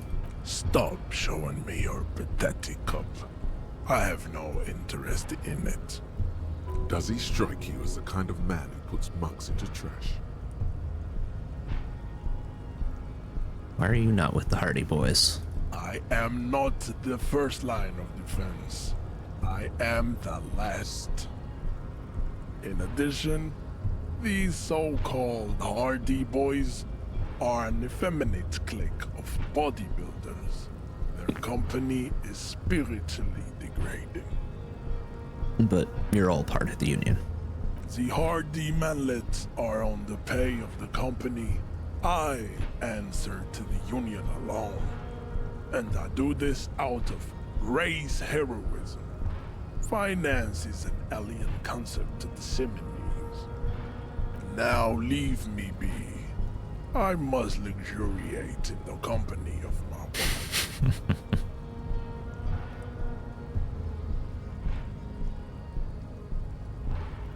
Everett told you to help us get the body down from the tree. So it was. You surmounted the harbor wall in a display of athletic prowess to reach my superior. Then had him give me an order. I salute your cunning, and I will remove the body from the tree with my bare hands. You're so noble, Measurehead. But while I am gone, someone must stand guard on the bridge. That someone needs to be you. Both of you. Lieutenant, what if we don't want to do that? This is the uncomfortable result of not taking it on ourselves. I can live with a compromise. Listen to your little friend. He is wise in his childlike way. His mysterious race may yet prove fierce competition to my heroic haplogroup. Oh, okay.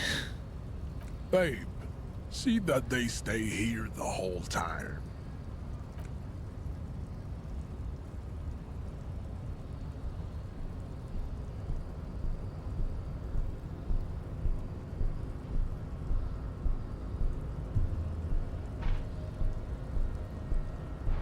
The woman's gaze follows Measurehead as he leaves. So, you guys are like cops or something?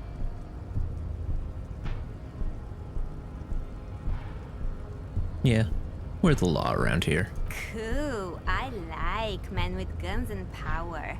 I'm Katya, by the way. You hear that? That sound. He's breaking something. Yeah, Jean-Luc must be really tearing it up over there. I wish I could see it. I also wish I could see it. Look at you! RCM rent-a-cops! Guarding that bridge like Everott's lapdogs! Oh, Is boy. this where it's at now? The RCM is for sale! And who are you? What is your business here? Why are your clothes 4 sizes too small for you?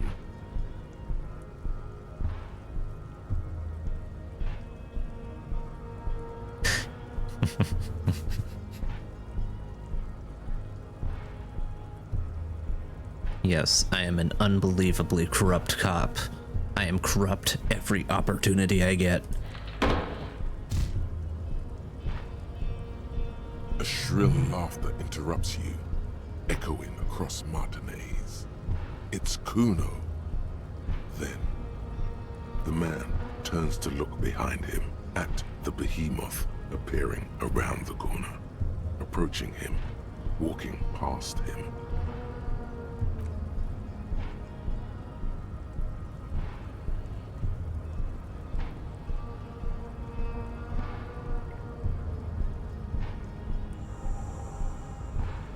The corpse has been removed from the tree. Stand down and congratulate yourself. You have sided with Ray's victory today. Thank you for your cooperation, Measurehead. Farewell, ham sandwich. You are a Union man from now on. Sure.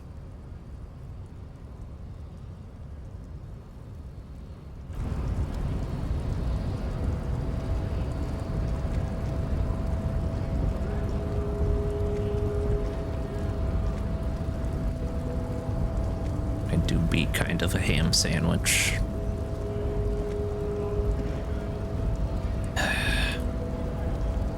Hola, wandering man. How can I help you? Everett said you have a key to a door. A key, huh? What door is this key supposed to open? Said it belonged to a weasel. Oh, say no more.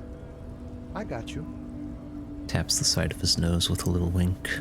I got that key right here. And let me tell you, it's mighty good of you to help us out during the strike. Working class solidarity, as they say.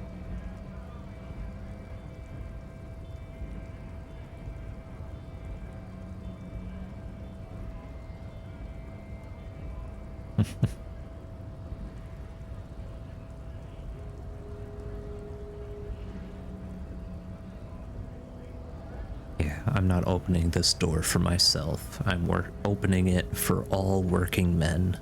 I knew this man was a commie. And it's a good thing you're doing too. Thanks. What you're looking for is a basement door behind the greenhouse. That's behind the whirling in rags. That's all I know. Our organization is what you call compartmentalized.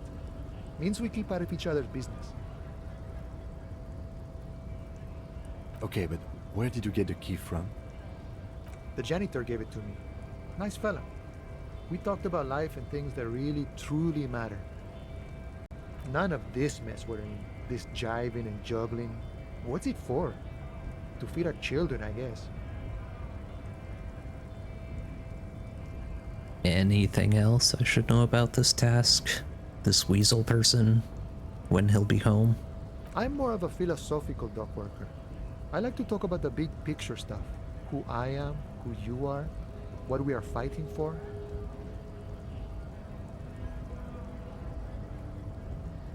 Why are you striking? We're negotiating our share.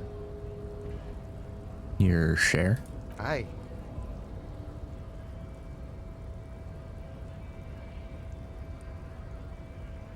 How large a share would you like? All of it. However, right now we want all the harbor workers to be on the company's board, so they could take part in the decision-making process. Are you a communist? No. I don't think I'm a communist. Seeing something of value and saying I want it all to myself is a much older and simpler notion. No science to it at all. Even a weak child can think it. The only things holding someone back are I can't and I shouldn't.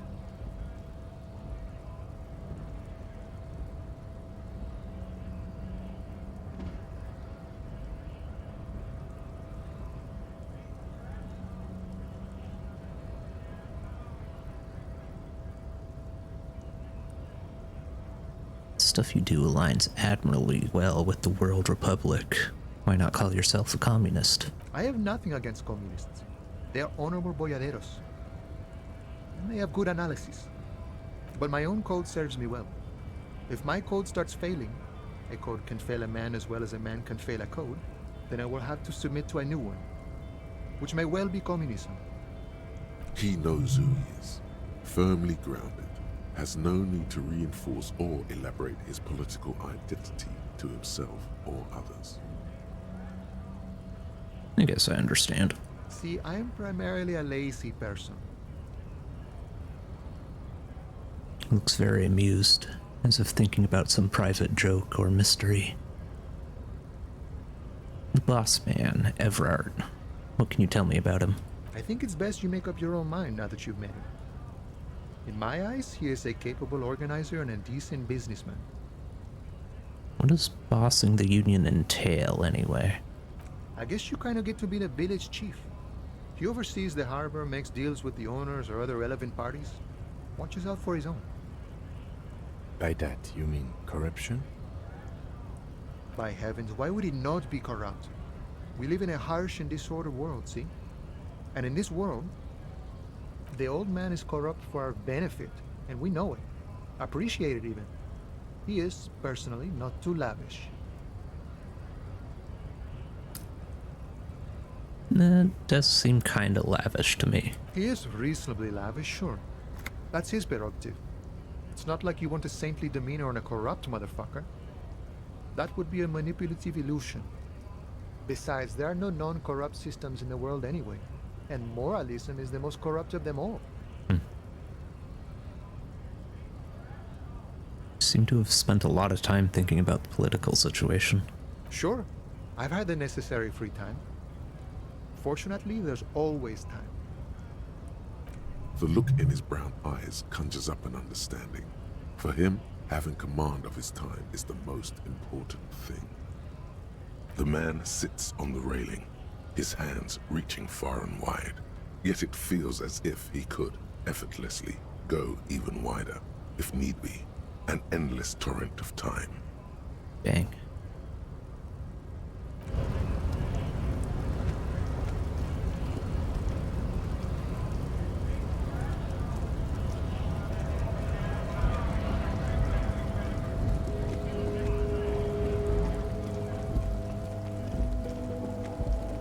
Alright. Let's see the damage. All around you, rain falls on the great city of Revachol. Rain drips from the eaves and floods the gutters, washing the filth away. The spring thaw must be here. The snow is melting. What am I doing? Looking up at the sky, cold water dripping from your hair. What do I see? Grey sky like great battleships, clouds colliding with one another. Rain falls down on the world. How does it feel? Humid. Your coat shields you from the rain while the city shivers around you. What is in the west? Sheets of rain over the water. A flight of stairs leading into the ocean. Wave after wave washing the coast of Martinaise, with its motorboats and gently swaying reeds. The ruins of a half-sunken sea fort crumble on an inlet beyond the Bay of Revachol. Ghosts rise into the sky. Who are you, ghosts? The skyscrapers of La Delta, the financial district. Faint golden light seeps from the office windows. What's down the shore? Urban coastline, rain dripping off Eternite-covered roofs. Cinder blocks left over from half-finished construction. A defunct research and development building, once seized by revolutionaries. An old wooden church stands on stilts above the water. And beyond that? Coal City, end of all lines. Run your fingers through your dampened hair. Your hair is an oily mess flecked with ash from neighboring coal plants. Smokestacks rise somewhere in the distance. What's in the east? The great gates of the industrial harbor are locked. A chill runs down your back. You shudder like an animal trying to shake water from its hide. Clench your teeth to stop shuddering. Behind the gates, heaps of supply crates, red and blue metal shipping containers, slick with rain. The Greater Revachol Industrial Harbor is an artificial mountain range. Immense wealth resides within, and immeasurable poverty in its shadow. And beyond that? La Ducienne, King Dri's passenger harbor. Cruise ships flanked by dockhongs, cranes watching over the mouth of the river distributary. What's across the distributary? Couronne, the lower middle class. Distributary after distributary cuts the city blocks in half. 7-story buildings trail off into the rain. And beyond the Couronne? A silvery curtain of rain over the houses. The class divide. What is in the north? Capeside apartments. Tower blocks crowd one another. 4.46mm bullets still lodged in their war-torn stone walls. Hallways collapse from the mortar hits of a war that was lost long ago. Clotheslines go to waste in the rain. Radios play. And closer to here? A yard. Rain falls onto the roof of a woodshed. Coal leaks into a puddle beneath the feet of a dead man. He swings from a tree, a gaping hole in his bare, rotting chest. Psst. What's in the south? Traffic jam. Rain thrumming on the roofs of motor vehicles. Inside, drivers watch water streaming down their windshields. The statue of a king shudders. He too is cold. The canal bridge has been raised. What's on the other side? The road ascends. A raised motorway loops above the ghetto. Beneath its concrete columns, a sea of rooftops, woodwork, and tar stretches northward. 4-story buildings as far as the rain can fall. The snows melt in Jamrock. Where the hood at? I've a brother in the cut. Where the hood at?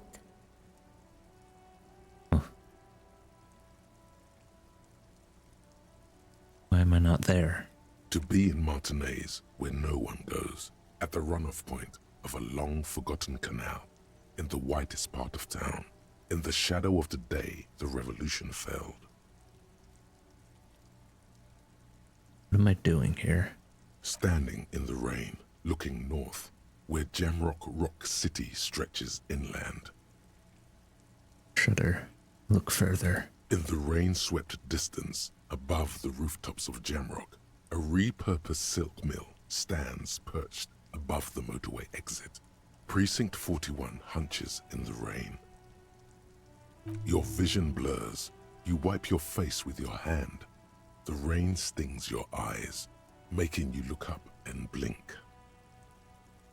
What's above? Coalition aerostatics hang like apparitions under the cloud cover. Way up there, where rain forms, rotors flutter silently. Your sight clears. The fucker. This rain will not let up anytime soon. At least we are dressed for it. Let's keep moving. Yeah, already got the raincoat on.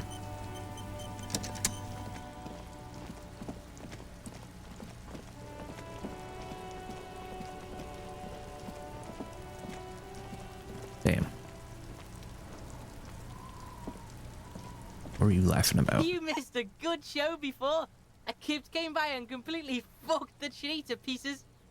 He fucked the tree up! Fucked it good! It was porno! Wish I could have been here to see it. Shoot that shit at Kuno, Pigonort. Nah, I got nothing. Kuno doesn't. The corpse lies on the ground among the remains of an absolutely demolished pinewood branch. It's gently laid on one side. Beautiful. Mr. Measurehead has done a good job. Nothing is too broken or compromised. The victim is ready for a field autopsy. A field autopsy? Yes. 1. Investigation of the scene. 2. Initial examination of the victim. 3. Field autopsy. 4. Transportation of the body to the morgue. We are on number 3. The fuck are they on about? Cop's gonna cut his shit up.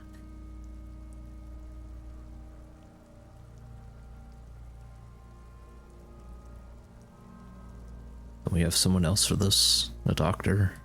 No, you and I are detectives. The honorary rank of detective signifies our ability to handle the entire incident chain. From autopsy to cleanup, to social work, everything. Wait, honorary rank of detective? An honor and a burden attached to your rank once you've proven yourself able. Usually after 5 to 8 years of field work. Mine is lieutenant detective. Yes, I feel like a detective. You are. Your station would not have assigned you on this case if you weren't. Now, the way I see it...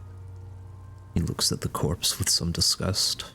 It's either this, or we complete the initial interviews. We already met Evrard, that only leaves the Wild Pines representative. There's one in town, negotiating the strike. She could have information.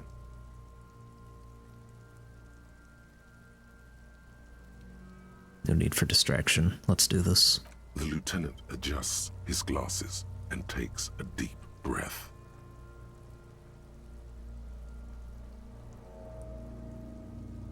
First, what exactly is a field autopsy? Come on, officer. You know what a field autopsy is. You've done 100 of them.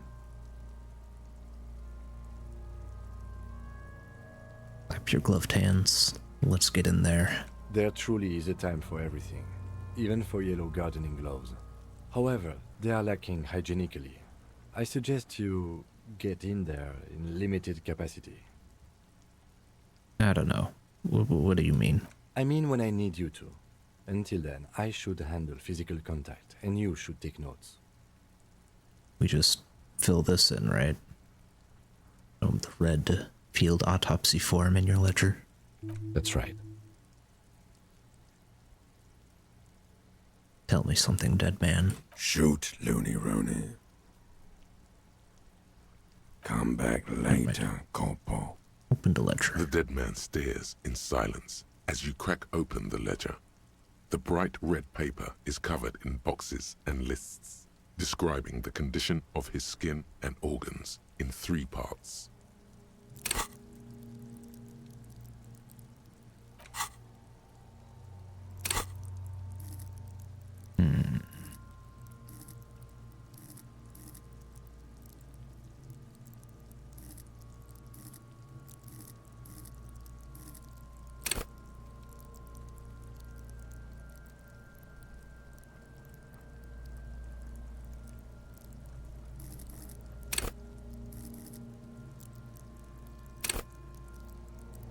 Perception could be good.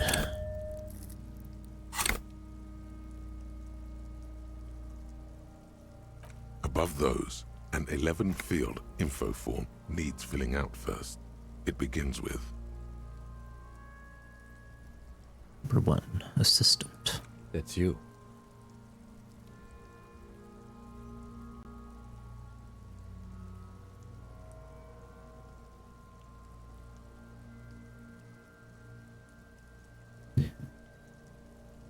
Raphael Ambrosius Casto.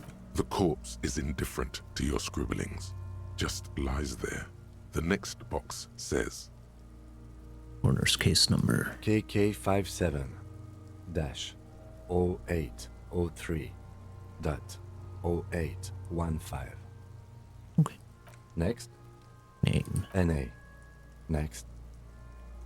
Date of birth. NA. Age. Roughly 50. The corpse looks ageless, like meat on a hook, teeming with opportunistic microorganisms, letting out a foul-smelling diamine compound. Your eyes turn watery. Race. Mondial. The pudgy mess of curdled meat looks neither mondial nor anything other. Sex. Fucky, fucky! God. Male.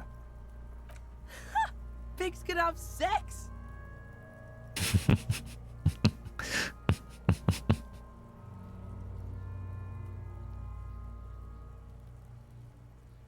Pig's gonna have sex. Naively, the lieutenant does not double-check your notes.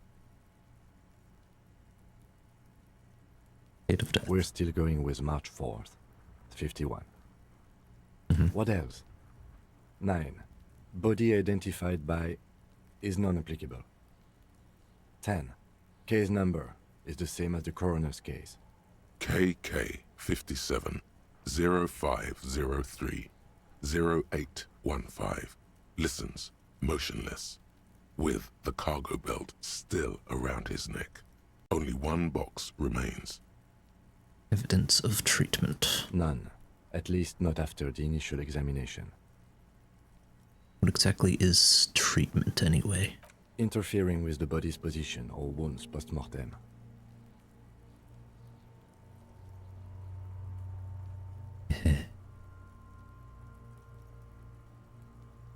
I'm not so sure. A silent nod. The lieutenant places his gloved hand on the corpse's chest, as if in preparation. Your central nervous system recognizes this gesture. It's the stations of the breath. Ecclesiastic, religious in nature, a holdout from pre-DeLorean burial rites. It takes him 2 seconds to perform. Then, we should start the post-mortem. The corpse cannot feel Kim's hand on his chest. It no longer meaningfully interacts with its surroundings. A thicket of boxes and lists on red copier paper tries to answer why. External examination. Clothes. The deceased wears armored boots and white briefs. The make of the briefs is Babrodine, I think. Let's see.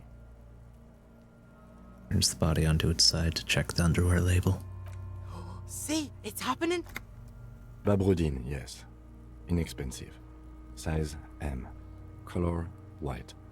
The disappointment is palpable. The red-haired thing was expecting something more lurid. Write it down. The boots are ceramic, vitreous enamel. They are fused to his skin from blood flowing downward post-mortem. Removal of the boots is left for processing. When am I gonna get them? Patience. After the autopsy, before the body is taken away, there will be a window of opportunity. After the lieutenant has gone to sleep.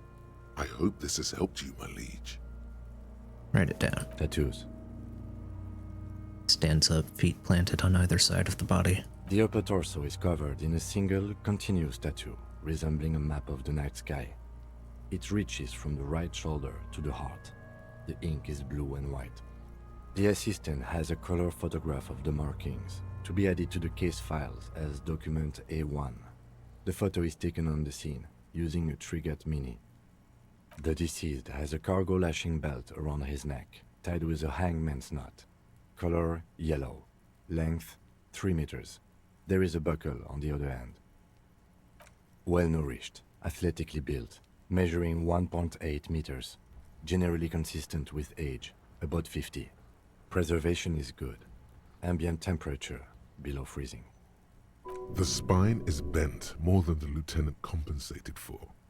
This buster's actual height is about 1.85. And no, you could not take him straight on.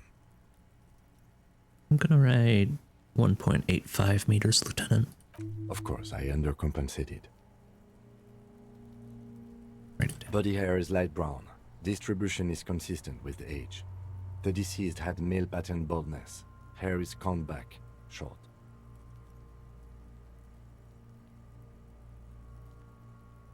Touch.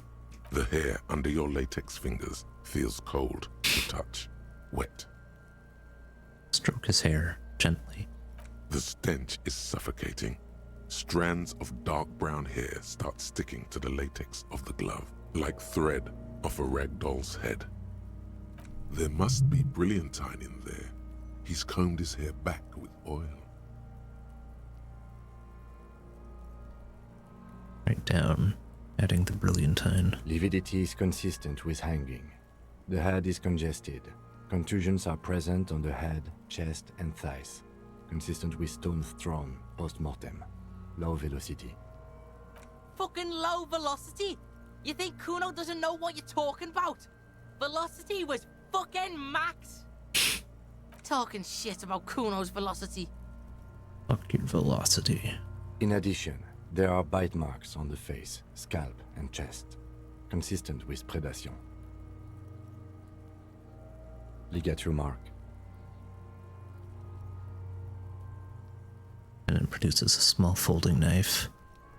The other hand pulling on the belt, he starts cutting into the polyester. The stench is horrid. After a while, it's obvious the material cannot be cut. The steel wiring. There's too much of it. We need to remove the belt so we can get to the ligature mark. You got just the right tool for that.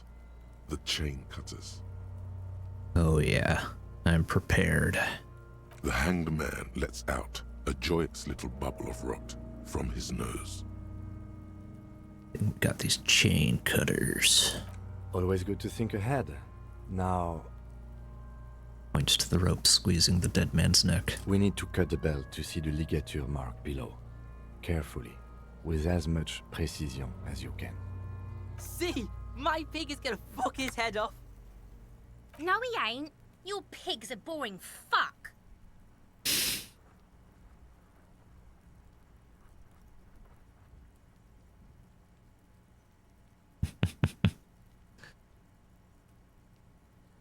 Look for a good spot to cut. The belt is equally tight around the whole circumference of his neck, swelling over the edges like white bread rising from the east.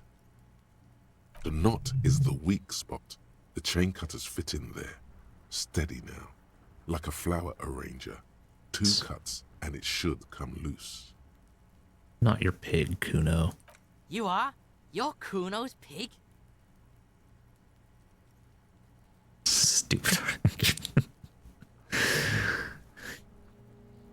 Cut it off. After some deliberation, you sink the cutters into the knot tying the belt together. You squeeze the rubber handles together, sweat forming on your brow. Press down. Snap. The knot is slashed. Another cut and the belt falls apart like a flower bouquet, revealing the dead man's neck and the dark red ligature mark around it. I totally could have cut him down. The rope rises to a point, leaving a gap in the ligature mark. The suspension point is in the back of the neck. Lieutenant has kneeled closer, running his finger along the dark red groove until there's a gap. As it ought to. This is where its grip on the curdled meat is gentlest, pulling up. Hemorrhaging is observed on the skin, above and below the ligature mark. The mark is well pronounced, consistent with a drop from 1 or 1.5 meters. Write it down. Chest is intact. Normal contour. Abdomen is protuberant. Pelvis intact. Genitalia... No! Let's get out and see! I fucking knew it! Genitalia is male and unremarkable. No evidence of injury.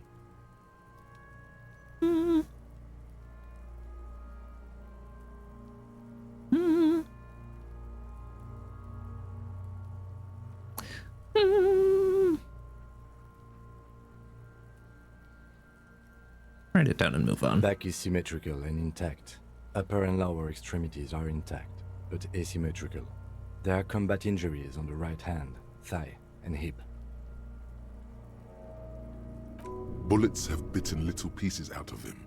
It must have been excruciating, especially the hip. Before you is a temple of pain, that new little tenderness in life.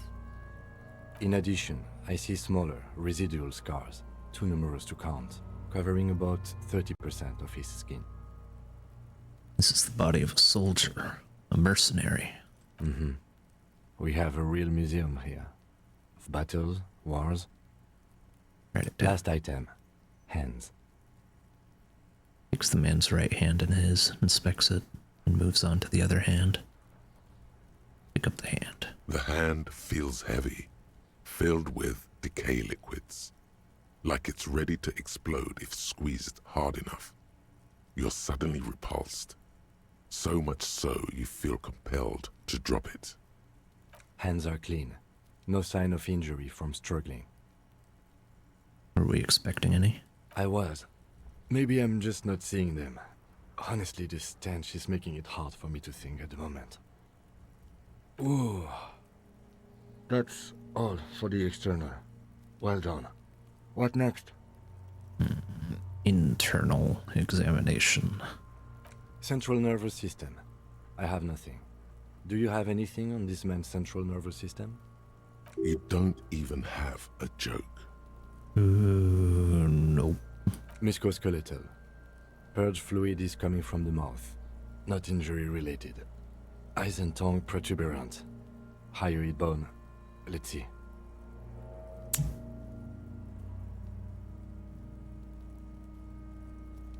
Should have had a cig. With his eyes almost closed, the lieutenant puts his hand on the dead man's throat and begins to massage it, gently. A rotting smell erupts from the mouth. Purge fluid runs down his lips, black and viscous. Oh boy. You hear cracks as the lieutenant moves his sharp fingers inside the flesh, like the creaking of an old house at night. Yeah, jack that fucker off! The hyoid bone is fractured. The rest of the musculoskeletal system is intact. Unremarkable. Respiratory system. Back hunched as if in prayer, he begins to pry open the dead man's jaws. He stops to exert more force. Both hands are used. He's really doing it. The dead man's teeth cut into his gloved hands. Oral cavity shows no lesions. The victim has received a dental implant, possibly after a combat wound. Mouth swollen, hemorrhaging present in mucosa of the lips and mouth. Inside.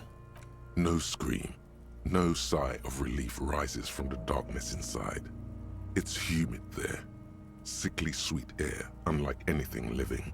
You feel like you're about to throw up again, straight in that mouth of his. No, you don't. You can keep it in. You can keep anything in. Deeper. You manage to suppress the contractions trying to enter your stomach. All it takes is concentration.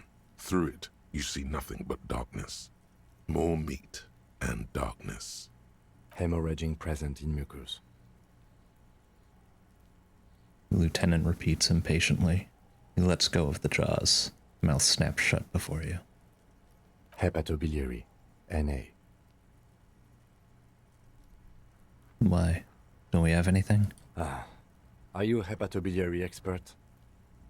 He looks at the corpse's stomach with a mixture of tiredness and disgust.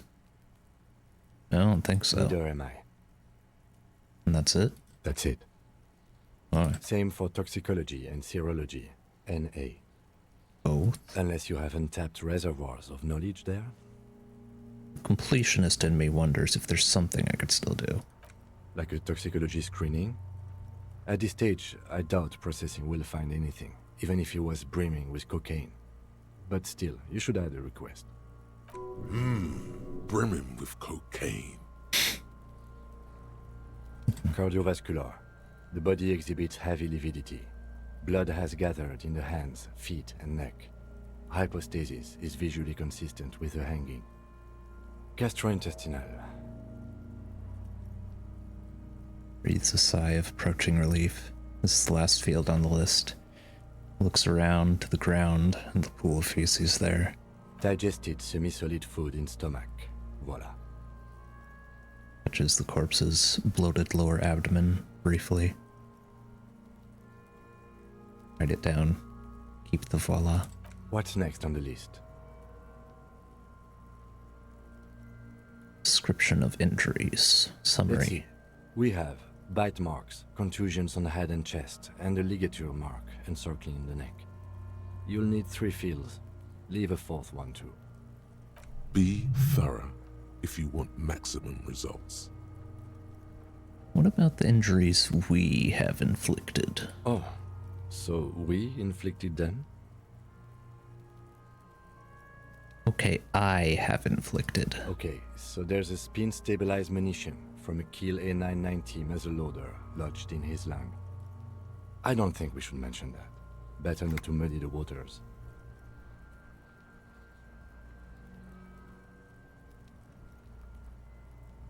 I agree. The waters are muddy enough. See? These pigs are fucking corrupt. Why don't you fuck him if you love him so much? Now, injuries. Bite marks.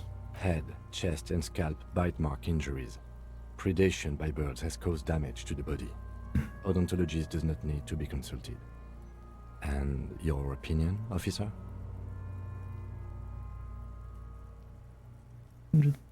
Non-fatal. Postmortem. Agreed. Next injury? Contusions. So, the scalp bleeds from a post-mortem head injury, a stone. The injury does not have the rim of an early inflammatory response. The perpetrator on the scene has confessed to causing it post-mortem. At maximum velocity, fucko! Has confessed to causing it at maximum velocity. Coagulated blood sticks to his scalp and chest, where the countless stones have hit the dead man. Beneath, the description of injury. 2 boxes. Fatal injury. Non-fatal. Right. Next. Ligature. What's the 4th injury field for? Nothing. Just in case. Ligature. A dark red abraded ligature mark encircling the neck, with a gap on the nape measuring, let's say, 7 centimeters. The hyoid bone is fractured, the cervical column intact. I see hemorrhaging on the skin, above and below the ligature mark. Depth of the mark, 1 centimeter. No signs of clawing on the neck. Below the note, 2 customary boxes wait to be ticked. The man's head jerks to the side. The ring around his neck is visible. Think for a moment. There's time. Don't rush. What was that about no clawing around the neck? You'd be clawing for your life.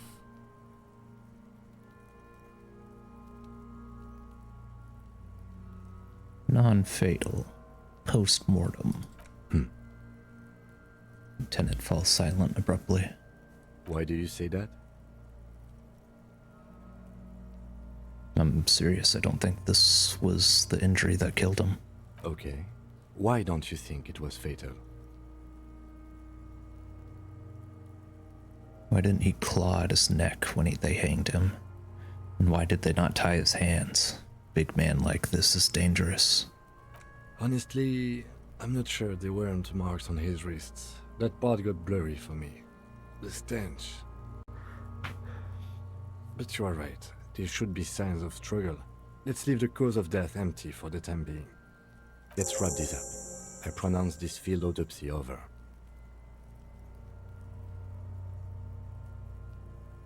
First, how did it go? It was an irregular field autopsy.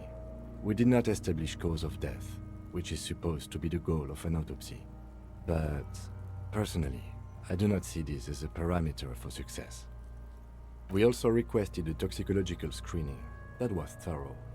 The results should arrive in a couple of weeks, if we are lucky. I will not hold my breath.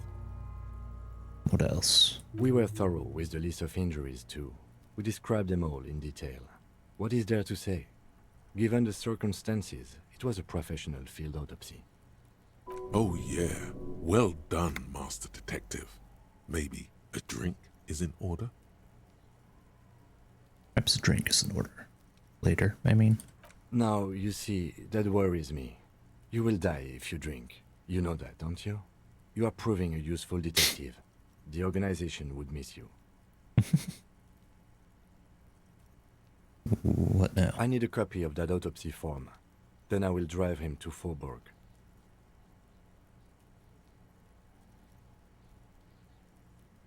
Got a copy. For processing. You tilt your head, also looking at the corpse.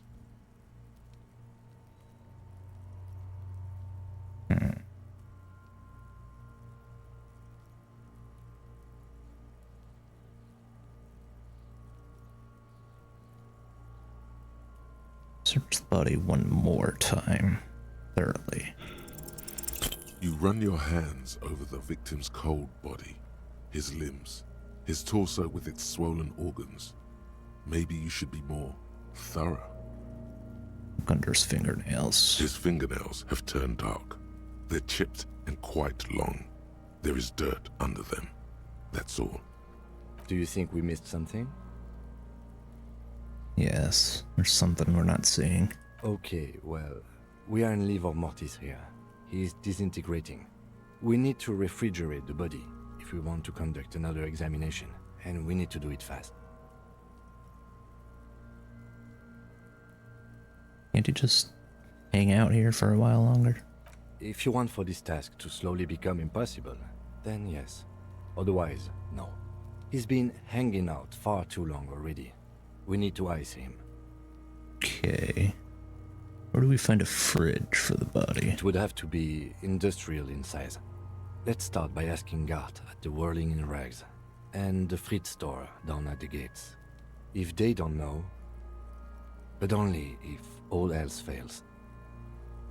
Fuck are you looking at, Beano man? You want a piece of the Kuno? Wanna get fucked? Only if all else fails. I need to take a look, another look at the body. Hurry. This is one task we cannot sideline. With every hour, whatever we are looking for will become harder to find. Soon, you'll be looking for clues in a pile of sludge and bones. Oops. I thought we decided to leave it to processing. Let's not turn this into some kind of circus. Damn it. This is turning into some sort of mega puzzle.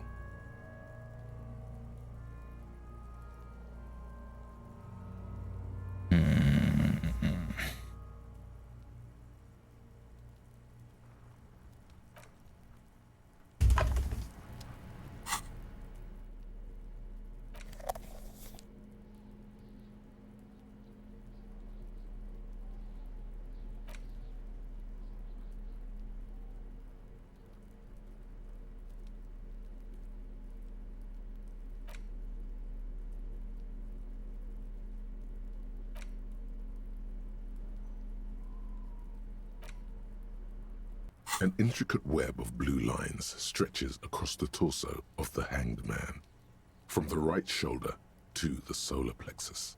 Each time the lines intersect, a small white star is formed in their crossing.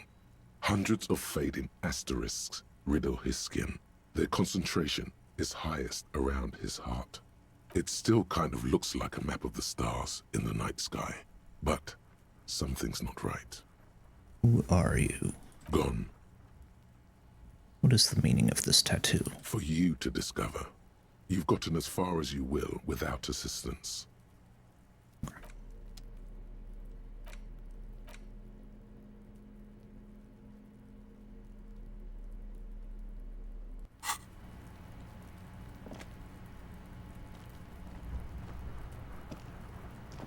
The man is decomposing visibly now. Every hour, he looks less like a creature and more like a pile of intestines. The lieutenant adjusts his glasses and takes a deep breath.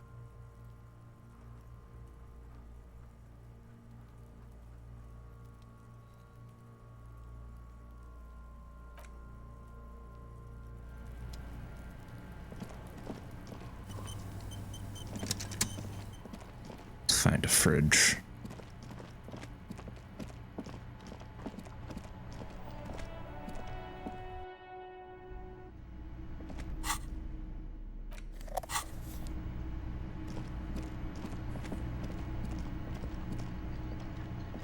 can I help you?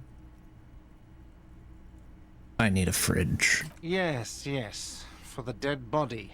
You want to put a dead corpse into my fridge, right? Correct him. No. I want to put a very important dead body into your fridge. I don't care. You're not putting a dead body into my fridge. Why? Because this is a culinary establishment, not a morgue. I can't believe you even asked me. It would only be for... Lieutenant, you too? You're asking too? No. The answer is no. I will not turn this place into some kind of macabre circus. Let's go talk to the frit clerk. Okay.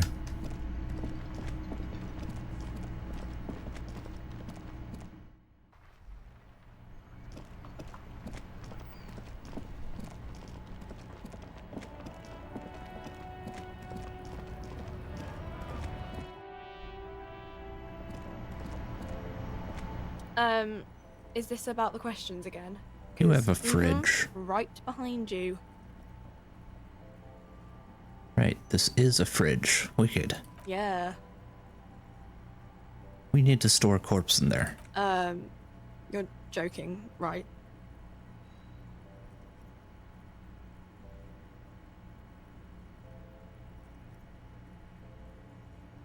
No, I'm not joking.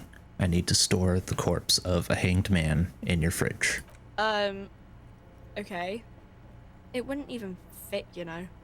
Now that I'm looking at it, maybe a glass-doored fridge in a public grocery store isn't the best option for storing a corpse. I guess. Okay.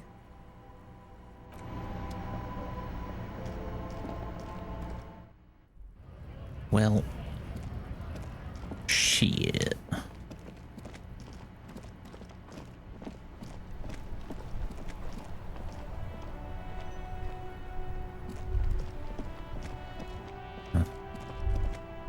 In the morning light, the white on blue police livery on the motor carriage cannot but catch your eye.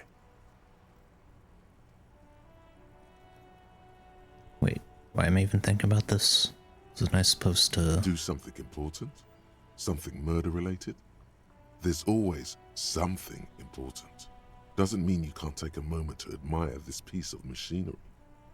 Even at a standstill, the unibody Caprice Canema looks sleek and dynamic. The cabin is tilted frontward to give it a more aggressive, hunched look.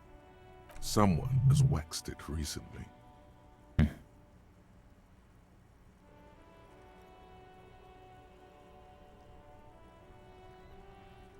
That machine really puts the loco back in locomotion. Very cool. Mm-hmm. You want to take a closer look? What's packing in there? 130. I reckon that's a 7-liter V12 there. That's a 7-liter V12. 7.2. Supercharged. Fine machine. Yes. An extraordinary machine. It's nice and all, but why so modest? Put some zing into it. Flare it up. Slam it down. You need to slam it, Kim. Make it more imposing. Sorry, I'm not following you. Lingo it up.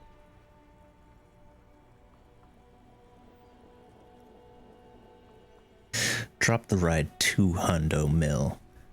Get the camber to frosty minuses. No, that's porno tuning. Use bigger words.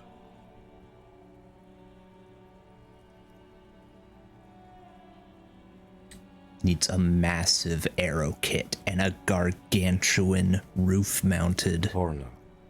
That's short for pornography. Pornography is something completely different, kid. That's a negative on the porno. Thank you, though. Yeah. Okay, let's move.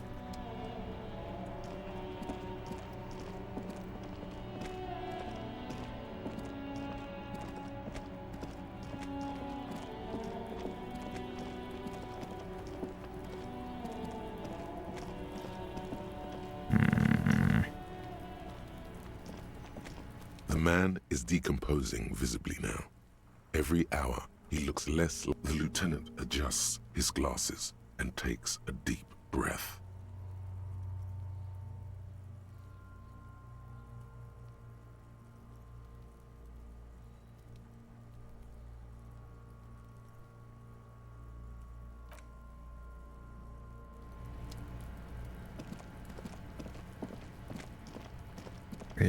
A fridge.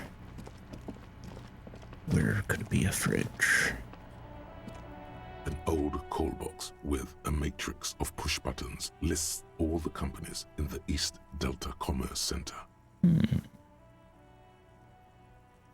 Revachol Ice City. Silence. No one answers the doorbell. Main hall, building A. An off-key melody starts playing after you ring the doorbell. Then a woman picks up the receiver. Kuno, please stop calling here. Grown-ups don't have time for your stupid games. This is the police. Please open the door. No, I'm sorry, officer. I thought you were... Spot of static that overrides her words. But the doorbell is broken, and the bookstore shouldn't even be on the list anymore. So I can't help you. Please don't call here again. Thanks. A single beep indicates that the line has gone dead. Andrew Orlando Hare SCA. You ring the doorbell, but no one answers. Just seeing the words Andrew Orlando gets your hackles up. Its very existence is a threat to your masculinity, to say nothing of your hair. Artemitipets. Boxing for young athletes and gym. All you hear is static, but no one answers the call. 24-hour window. You ring the doorbell, but nothing happens. Emma's Fashion Atelier. You wait for a minute or two, but all you get from the call box is silence. No one answers the call. Bad Bronze Taxi. Looks like someone has melted half the plastic off with a lighter. The doorbell doesn't work anymore. Slipstream SCA. You hear static from the intercom speaker. It sounds as if someone has picked up the receiver, but isn't saying anything. You can almost hear them breathe. Hello? Is anyone there? Yes, hello. This is Tricentennial Electric. It's a woman's voice, crackling and fragile through the static. Have you come to place an order? Wait, but what happened to Slipstream SCA? There's no Tricentennial Electrics on the list.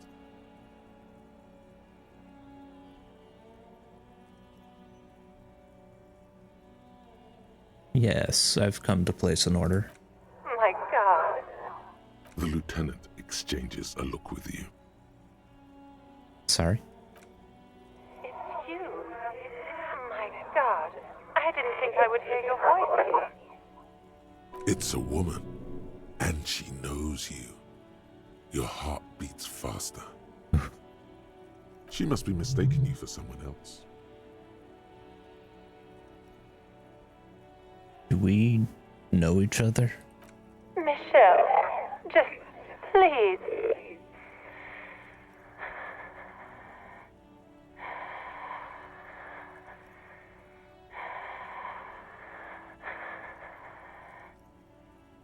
Sounds like a ghost. Wind blows through your clothes and you feel detached from your surroundings. Inside the building, a cold memory hangs. Why did you even call? I don't understand. You've been gone for months. I thought you didn't care.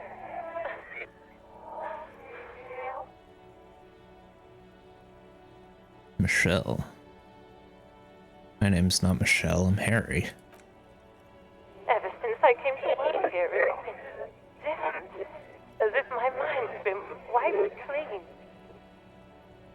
A spot of static overrides her words. When she speaks again, it sounds like she's submerged. It's so nice. It's so nice to be able to finally meet again. Good about what? She sounds like she's about to cry. The cold is deep under your skin, as if you were talking to someone who's 100 years away. Somewhere inside the building, water is flooding the cellar floor. God, please don't cry. She doesn't answer. Said it was nice. What's so nice about forgetting? Silence. The only thing you can hear now is static and waves washing ashore on the bay.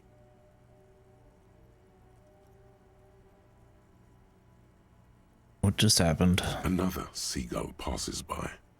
It's getting cold standing here, staring at the silent call box. I don't know what happened either. We should probably stop playing with this thing. Alright.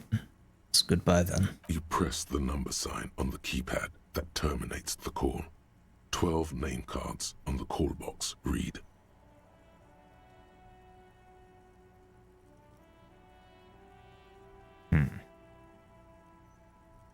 Fortress Accident SCA? Silence. No one's home at Fortress Accident.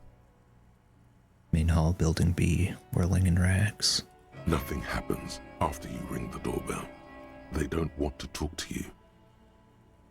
East Delta Pinball, entrance from building B. Silence. No one answers your call. Empty card. This button looks new, but someone has removed the name card. Nothing happens when you try to ring it. Huh. This button looks new. It's probably not connected yet.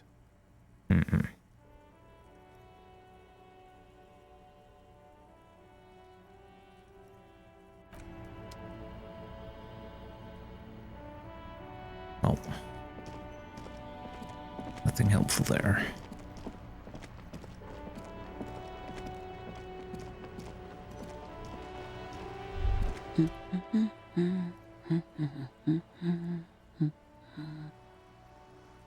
See a sturdy woman humming to herself. Seems to be browsing books. A good one.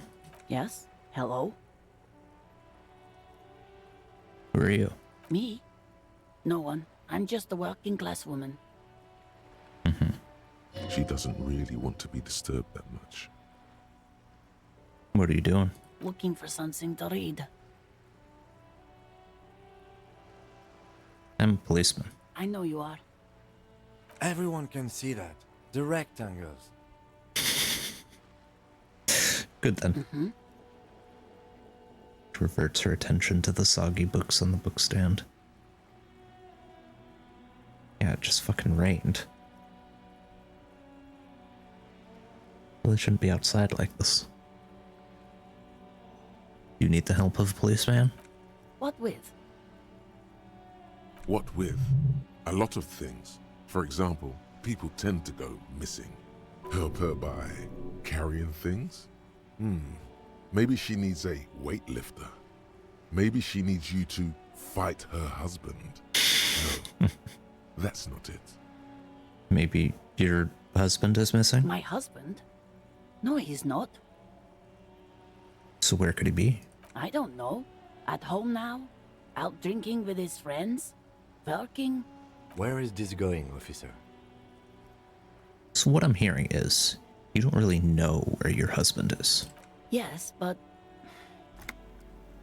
I don't really need to know where my husband is. Not all the time. Wouldn't you like to? No. She looks you straight in the eye. Her right foot is tapping nervously. I can totally help you find your missing husband.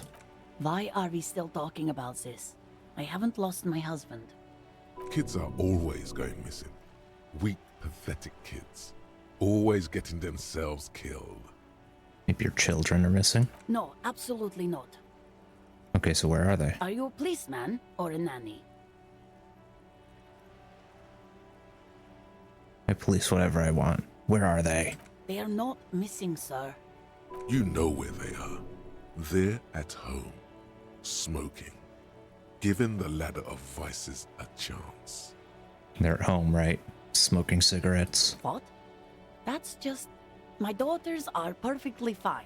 They're with their friends down in Shamrock. There's nothing to worry about. They're almost grown up now, anyway. They're past the age they need me protecting them from everything now. I'm afraid the danger is now greater than ever. Tell me, how old are they? My youngest girl, Jolie, is just shy of 16. Jenny, she is turning 18 next month. But we shouldn't even be talking about them. And can you describe their appearance? Any features that stand out? Something to make identifying a little easier? Why do you need to know this? Haven't I repeatedly told you that they're not missing? That they're in Jamrock, safe and well, at some stupid party? Did someone say party? You could use a party. Hunt it down. Could do with a party. Killer party, not a lame-o one. A killer party? What is it with you and pulp staples? My god. Please, no more talk about my daughters. They are fine. Picks up a book and tries to concentrate. Flock of seabirds pass by. Maybe your cockatoo is missing? I don't mean to disrespect, sir, but you are being a bit of a cockatoo here. For what it's worth, I agree. But cockatoos can't be stopped when they get ladies. It's better to indulge him at this point. What do you mean I'm being a cockatoo? Nothing. Go read up on them if you're so interested. There's a great book in the bookstore. Maybe you should.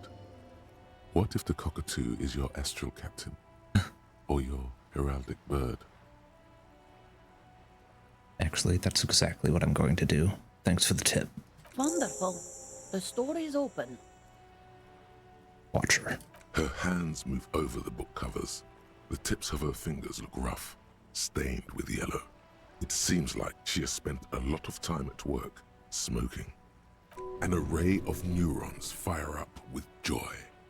Bum her a cigarette, lest it turn to pain. You smoke? No, I don't. I know for a fact that you smoke. Why do you think that I smoke? I suspect I may possess supernatural abilities. No, you don't.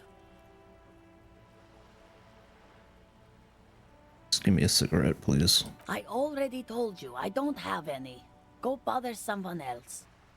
She's lying. She's goddamn lying. She has smokes. Just give me your cigarettes, okay? Don't lie. Sorry, officer. You know where I could get a new pack? From the kiosk? There's one near the harbor. It's Frita. You can look it up. Okay, thanks. No problem. She sighs. That's all for the moment. The woman before you nods and returns to her reading. Goose 87, Radio City. Seems important.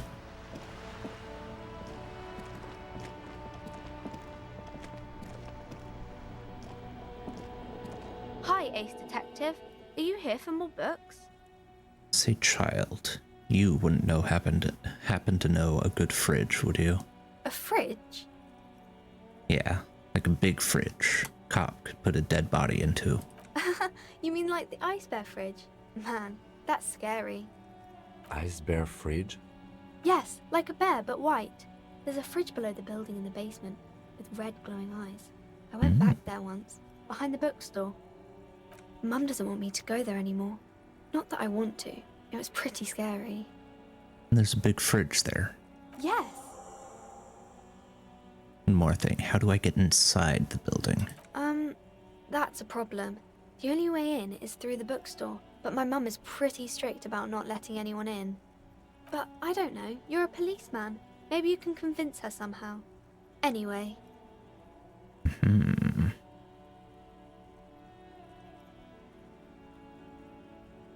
Who is that? Oh, that's Auntie Billy. She's nice if a bit distressed. Is your aunt? No, sir. She's a working woman who comes to look at the books a lot. Why is she distressed? I think she is a bad husband. Not very nice or helpful. What are you missing here? Why does this feel familiar?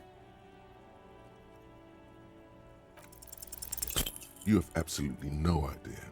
Familiar? How? You must have forgotten something you heard again. Okay, bye.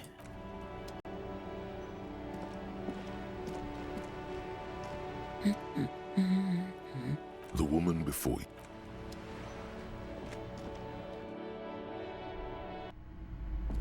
Oh.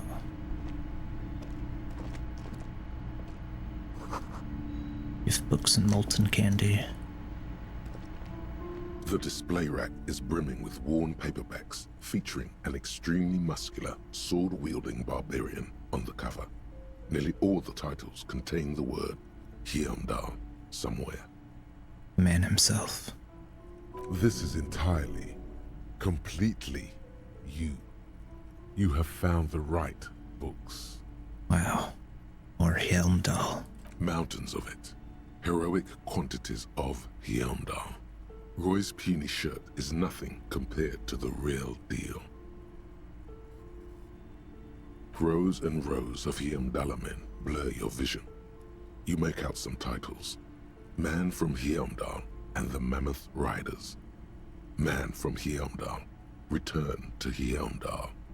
And the solipsistic Man from Hyundai and the Hyundai Men. Good God, how many are there? Maybe 100. Man from Hyundai and the sages at the end of the world. Man from Hyundai and the false god.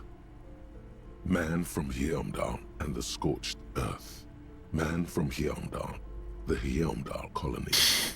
Man from Hyundai and the swamp beast. Man from Hyundai and the snow crabs. Oh, that sounds like a good one. Those snow crabs are worse than they sound. Real? Is that all? Not even close. Man from Hyundai in hell. Man from Hyundai and the forest of slaves. Man from Hyundai under the lake. Man from Hyundai, Hyundai burning. There's even the Trial of Death, a pastoral combat game book set in the world of Hyundai Man, and so much more. Oh, what?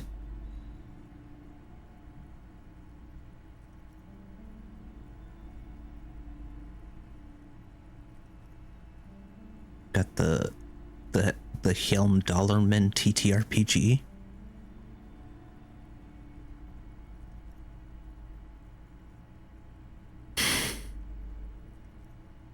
Helm Dollar fan. Any of the books called out to me? A twinge at the back of your head makes you flinch. Your eye starts twitching. What is it? Your hand reaches toward a book with glossy cover art of the very muscular man from Hyundai in chains, kneeling in front of a staircase leading to a throne. A woman sits on the throne, leering at the man. Between the throne and the Hyundai man lies a bonfire, casting shadows on the wall. The shadow of the woman's headdress looks like a pair of devil horns. The title reads, Man from Hyundai and the Devil Woman.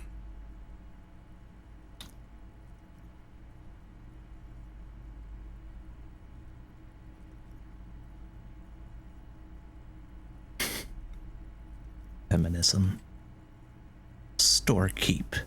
This book is misogynistic. How can you peddle such filth? The entire series is also endearingly racist, if I may add. Oh, good. Oh, sirs, I know. This really isn't representative of our values, but the store has to cater to its customers. The display rack before you is burdened under piles of Man from Hyundai novels. I want to buy the Man from Hyundai and the Devil Woman. It is a bestseller for a reason. It called to me.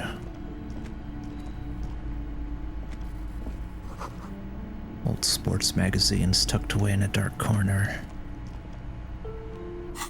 Some would say, dark corner.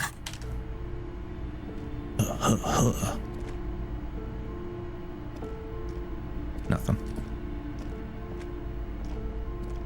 A small mountain of colorful board game boxes. There are numerous types of games for all ages. A lot of shelf space seems to be taken up by Wirral-related merchandise. Storekeep, what board games do you have here? Wonderful board games, sir. The Viticulturist is a classic for sure. Or perhaps you'd like Archipelagos of Insulinda, a very educational game for those interested in geography. I like Settlers of Catan. Browbritter is a fun game of economic competition, but can get quite intense after a while. We have games for the whole family. You can play with your children.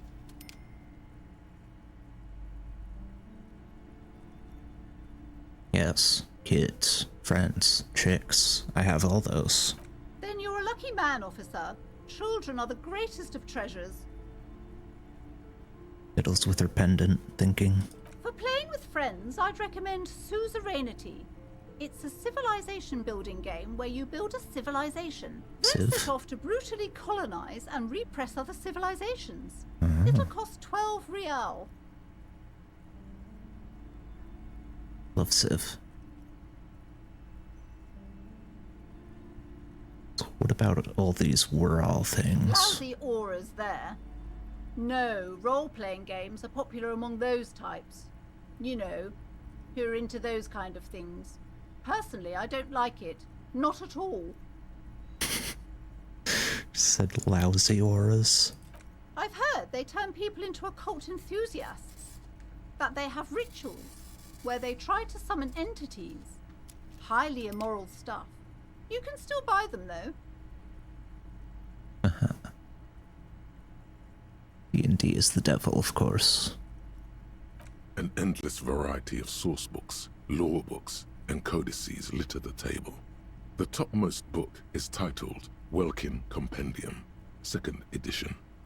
There's also a large hardbound tome with intricate cover art, The Hunters of Katawak, Boreal Creature Compendium, and a Pick Your Path adventure game book titled Tales of Wirral, Cavern of Velkrag.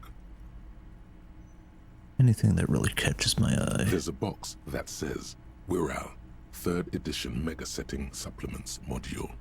The side panel notes, a fantastic adventure board game, new maps and miniatures. A sticker on it displays 25 real. Ugh. Nonsense for anemic Beano clods. Dang.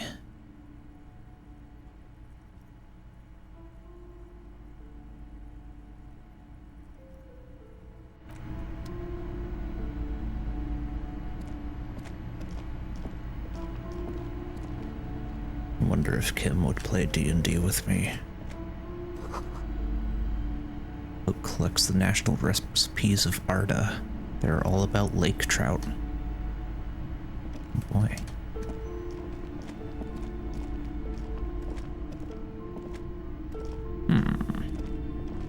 You see a set of tattered curtains blocking the way to another room. A strange cage-like trinket dangles from the curtains. Excuse me, officer. The back room is strictly for employees only.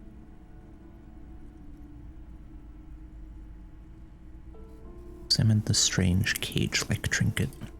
You see some kind of charm, an irregular polyhedron assembled from bones, sticks, and straw. Inside, a disturbing fish head with empty eye sockets stares at you.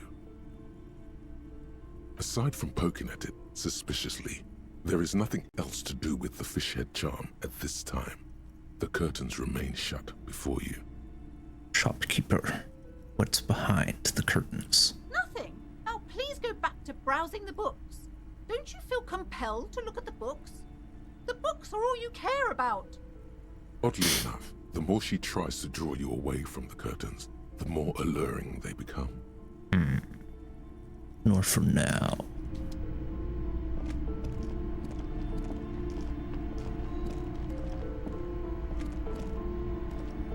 These shelves are overburdened with books from the same series. You see the name Dick Mullen over and over. Oh yeah. A couple of spook novels hide amidst all the detective books. Thrilling tales of spycraft and daring do. Storekeep. What's all this crime fiction? Oh, crime, robberies, murders, even sexual crimes. We're fortunate to have Dick Mullen and his stories to sort all that out. You're a police officer, apparently. You should buy all of these. They really do teach a person how to be a proper detective.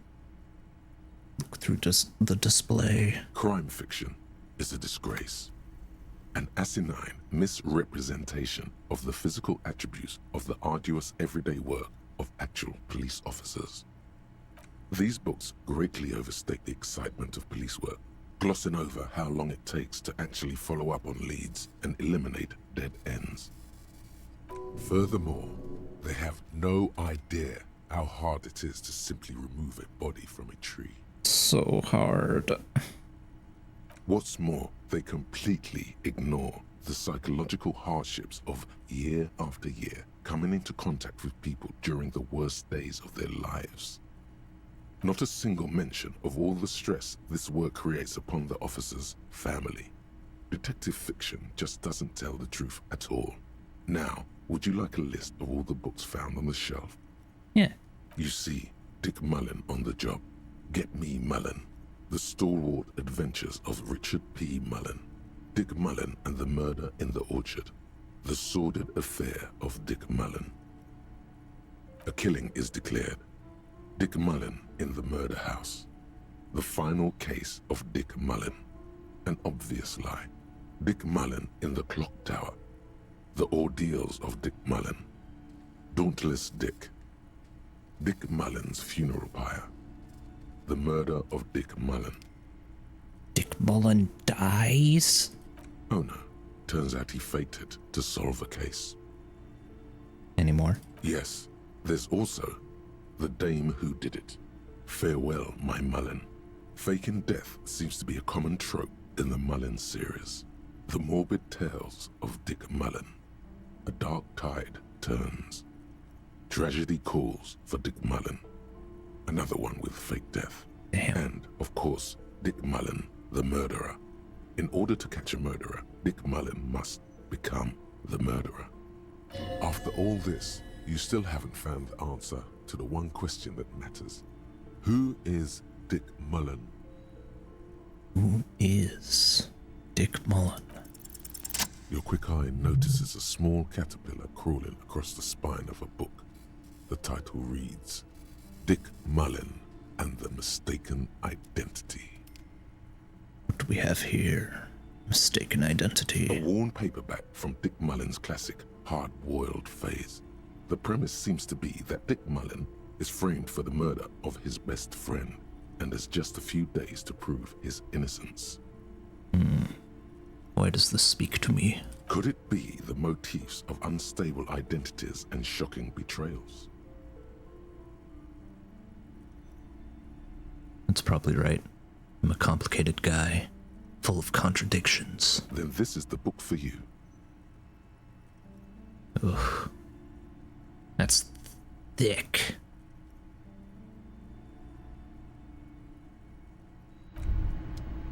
Can't keep buying books. Mazovian Socioeconomics. Yippee! Communism! 0.000% of communism has been built. Evil child-murdering billionaires still rule the world with a shit-eating grin. All he has managed to do is make himself sad. He is starting to suspect Krasmazov fucked him over, personally, with his socio-economic theory. It has, however, made him into a very smart boy with something like a university degree in truth. Instead of building communism, he now builds a precise model of this grotesque, duplicitous world.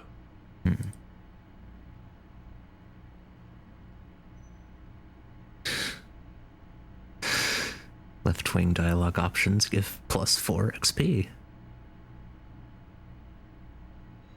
-1 to visual calculus and authority. Oh boy. I didn't need those anyway. Physical skills are all I need, right?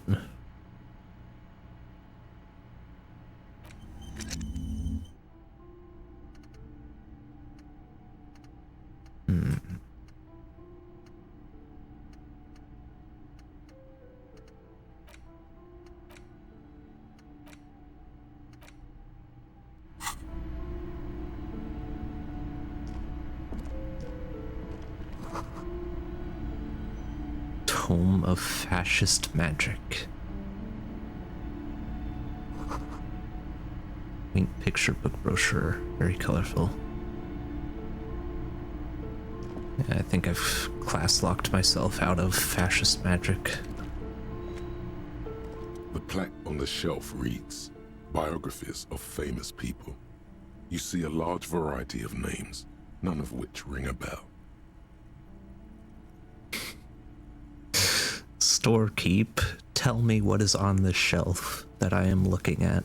I would say The Greatest Innocence. Yes, most certainly. It's an important educational tool, delving into the depths of history, religion, and their relation to innocentic power. Who or what is an innocence? A very influential historical figure. But surely I don't have to tell you that. You're a law officer, and law officers have at least some education. The book is also very daring. The author aims to re-examine the universal understandings of the innocentic system, creating a fresh vantage point and a shift in the tired order of things.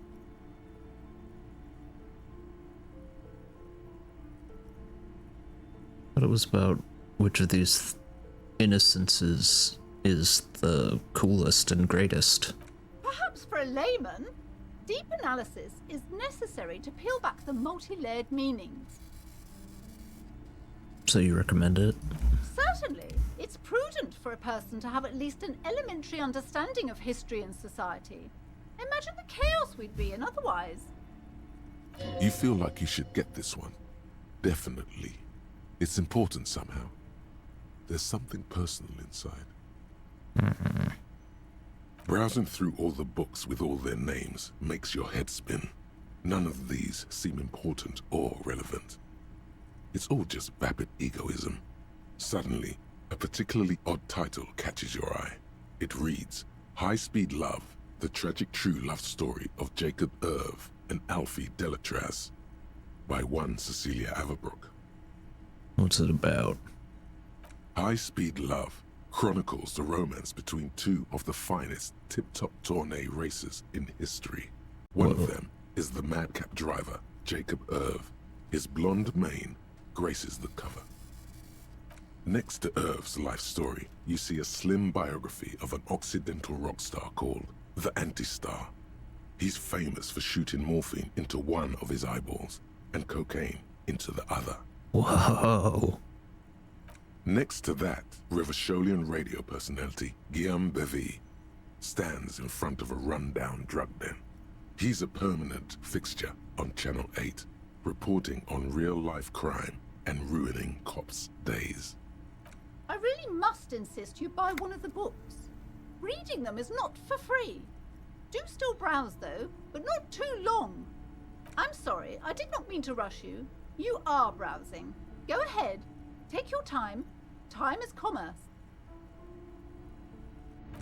Yeah. Several maps have been attached to a bulletin board hidden inside the alcove. They're held up by small pins. The board has come loose from one corner. The maps look old and faded. Your eye catches a map of Insulinda, a map of Revachol, and a map of Martinez. Insulinda. This large map displays archipelagos. You see a constellation of small dots on the light blue emptiness of the Insulindic Ocean. The largest in the northeast is La Caillou. You are here. Another, far away in the southwest, Seminese Islands, Ile de Fantôme. Else. Ozon, Laurentide, Fas à la Mer, Archipelagos, North Arcade Islands. All just specks of dust on the vastness of the Insulindic. On the edges of the map, the color fades into a blur of dotted lines, black and white. In the northeast, a dust mite stands on the north coast of Caillou, in a bookstore. It's you. Radiating outwards from you, the suzerain Revachol. With a radius of 80 kilometers, still, the crown jewel of this Isola would be barely visible. Squint first. Can you see cities on the islands? You can.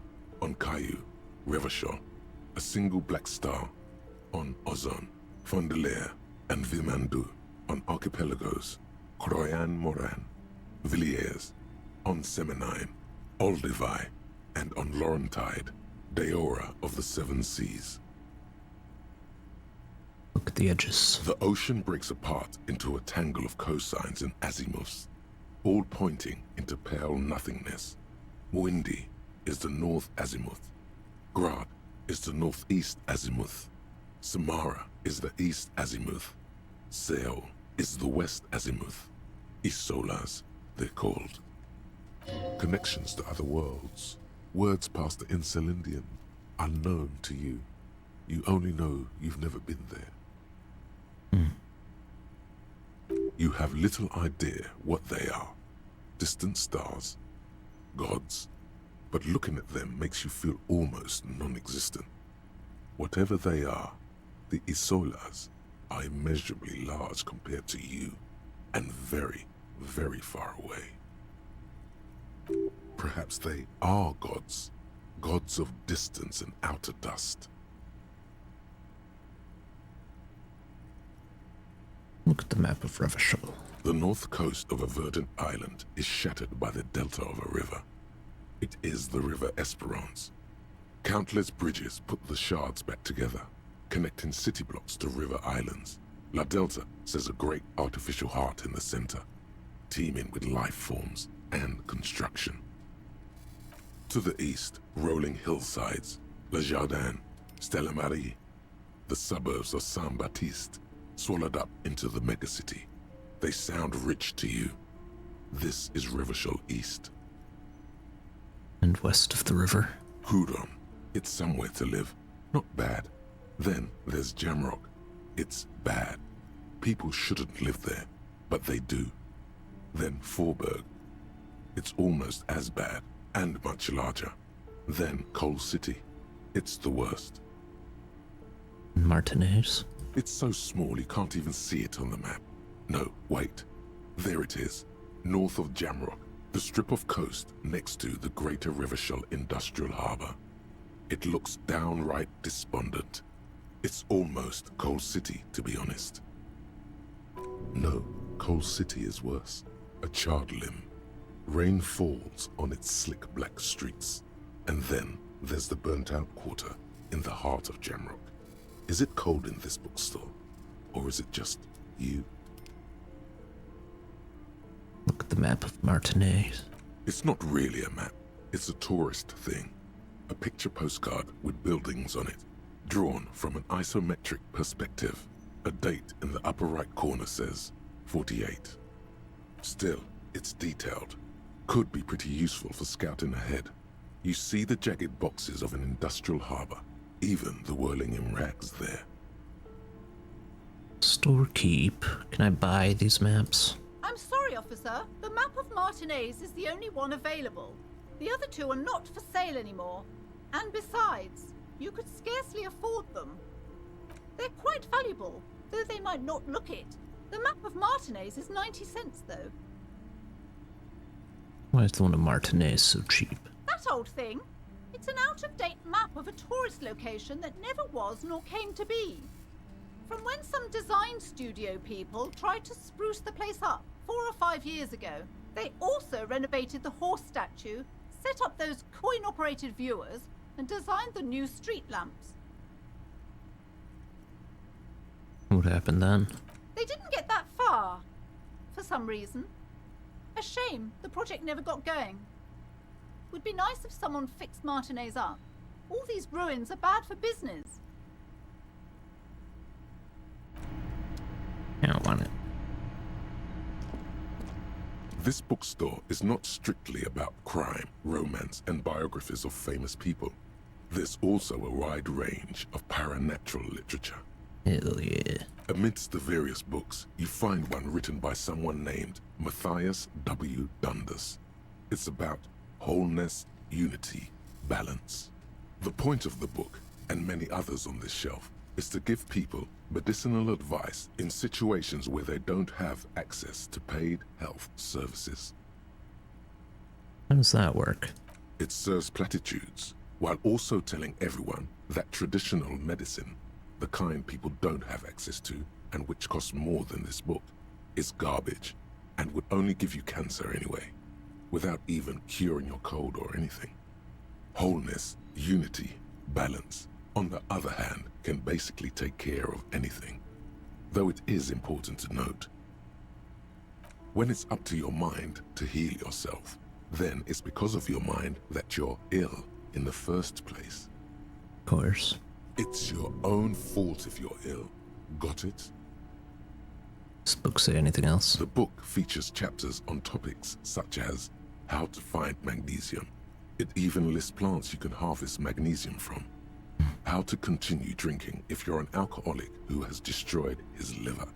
And there's even a chapter on the ancient Seraïs tradition of using duck gallbladder preservatives to treat and prevent sexually transmitted diseases. Pre and post factum apply. Nothing worth buying. Storekeep. What books are these? Sir, please, no browsing in that shelf. That wisdom is not for free. I can't have you end up, like, opening a police store next door and stealing my customers. Oh no!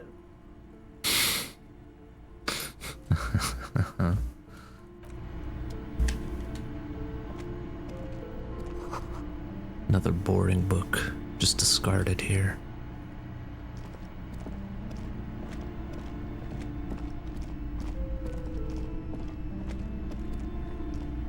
Welcome to Crime, Romance, and Biographies of Famous People.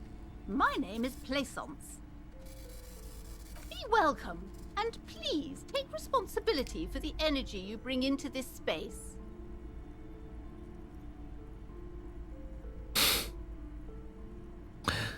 Before we go on, you seem to be well enough. Can you give me some money?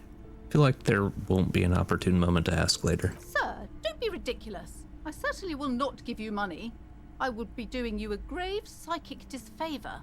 Oh. One has to earn one's success, even if one is a police officer. Handouts are nothing but manipulation. All they do is make you dependent. Son, you got destroyed there. What an idiot you are. Ugh. So you're the owner of this store? I am. The proudest owner of our little shop of culture. Her voice, high-pitched, sounds familiar. Talked to her before, through the doorbell. Looking for a book about cockatoos. A book about cockatoos? There should be one upstairs, right next to the shelf of biographies. What if I want to buy a book? Goodness, you were already doing good, browsing the shelves. Why'd you stop? Don't you feel compelled? Go, go. Get back there. The books await you. What types of books do you have? Everything is on the shelves. Take a look yourself. The shelves compel you, don't they? She smiles and nods, seemingly relieved. Girl outside mentioned that this place is cursed. Cursed? Who said that? Annette? I will have a word with her. This place is not cursed. It has a robustly magnetic energy. Good for commercial activity. My business is thriving, sir. Your daughter is the one standing outside the store, right? Annette, yes, my daughter. I hope she wasn't slacking off again with her nose in science fiction. Tell me, was she at her post doing her job like a proper girl? Yes, of course. Wonderful. Did you talk to her? Yes. Great. On a scale of 1 to 10, how compelled were you to buy books after talking with her? 10. She's very polite and helpful. My precious, her dedication brings joy to my heart.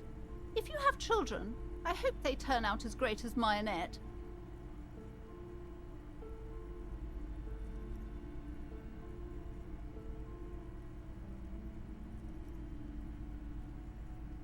I'm here to dismantle the free market and abolish child labor. You must be kidding. There's nothing like that happening. And how much do you pay the kid? Good, sir. What does a young child do with money anyway? No, I save it for her as a fund. She's securing her financial future out there. Oh. Guess I was mistaken.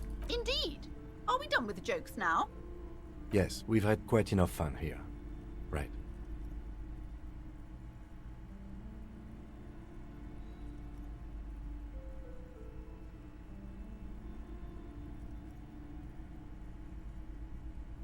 She's a trooper, alright. She looks like she can take it, but it's actually wearing her down. You know she's been biting her nails. God. Ugh. I've told her not to do that. It's such a disgusting habit. She'll get over it. Anxiety is a part of life. I don't think she can do anything about it. She can, if she has enough willpower. This is what's called growing pains. Life isn't easy. Life doesn't give breaks. Come on, ma'am. It's obvious she can't do anything about it. You are placing an unnecessary burden on a young child.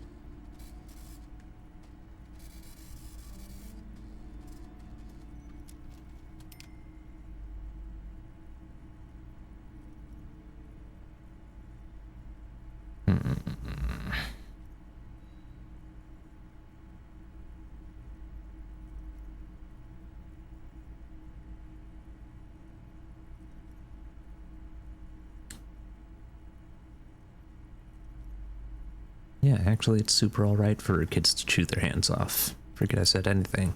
She stands stiff and severe, silently fuming. 10 or so seconds pass without change.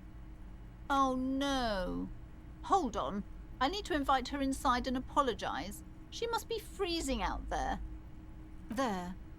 I don't know what to say to you. My husband, he tries to teach me business lessons. I have what my mother called a dull mind. All this stress.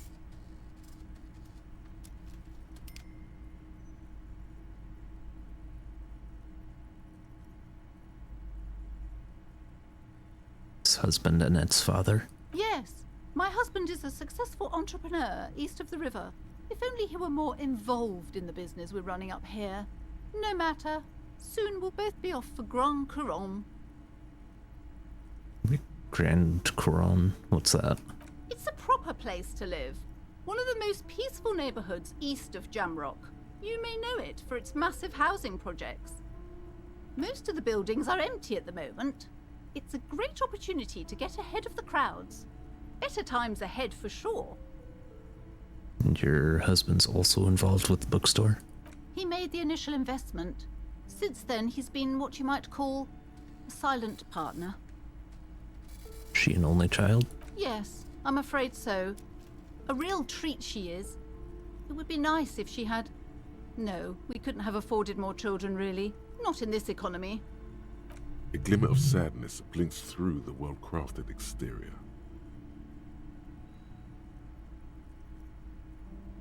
Of course, yes. This economy. Exactly. Told me she doesn't go to school anymore? She's been too busy helping me here. So she studied at home this trimester. This is a temporary solution, of course. I assure you, I of all people understand the importance of education. She will be back in school the moment the store takes off. Alright, I had something else in mind. The woman looks aloof, her features much softer. Occasionally she glances at her daughter's silhouette. I was told that there's a huge fridge in the building cellar. Can you lead me there? A fridge? No, I don't know anything about a fridge. Aren't you interested in books? Mm-hmm. Farewell for now, book peddler.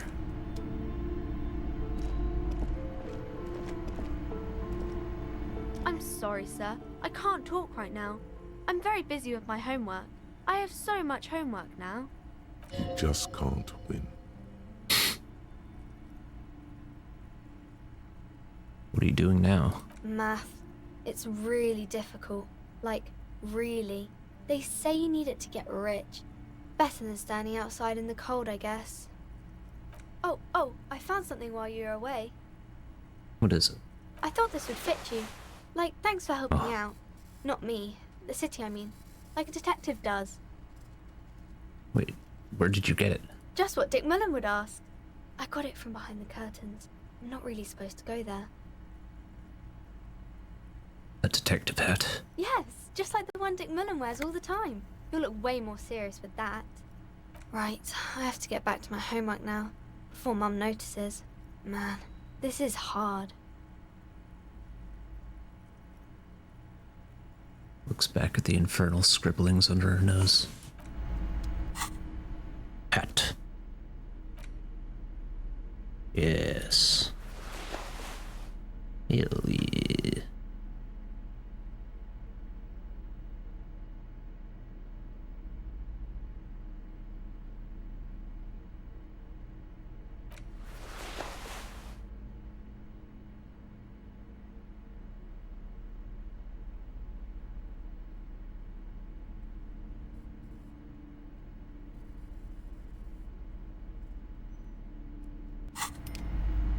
Hi, Ace Detective.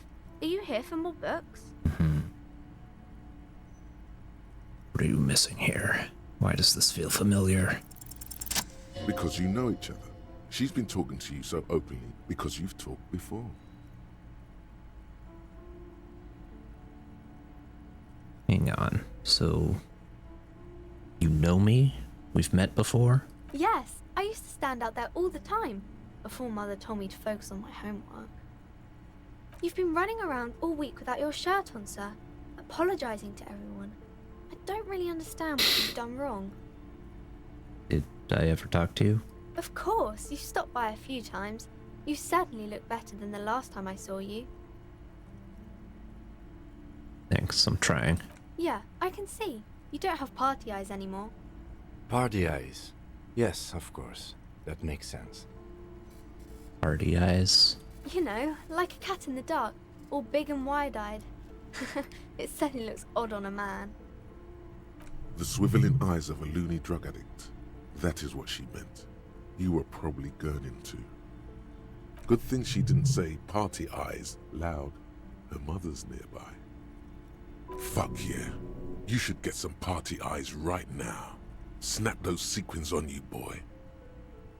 Does that mean I've been partaking in narcotics? Oh, baby, that's not what you have to worry about. Worry about the important thing. So why didn't you tell me you knew me to begin with? I didn't know I had to do that.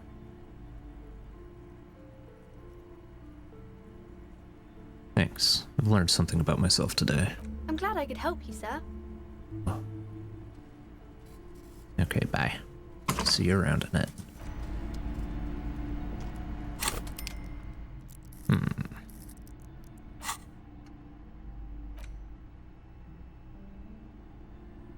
Hot.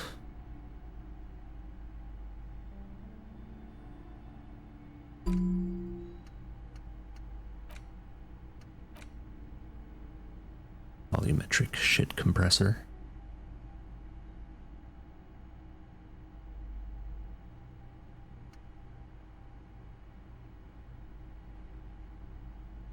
Sure.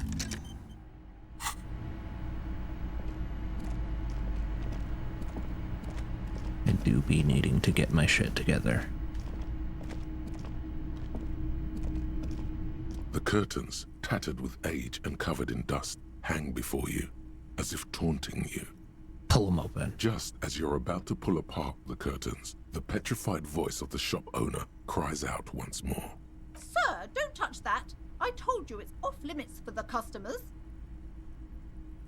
Hand is closed around her pendant, her fingers nervously playing with the talisman.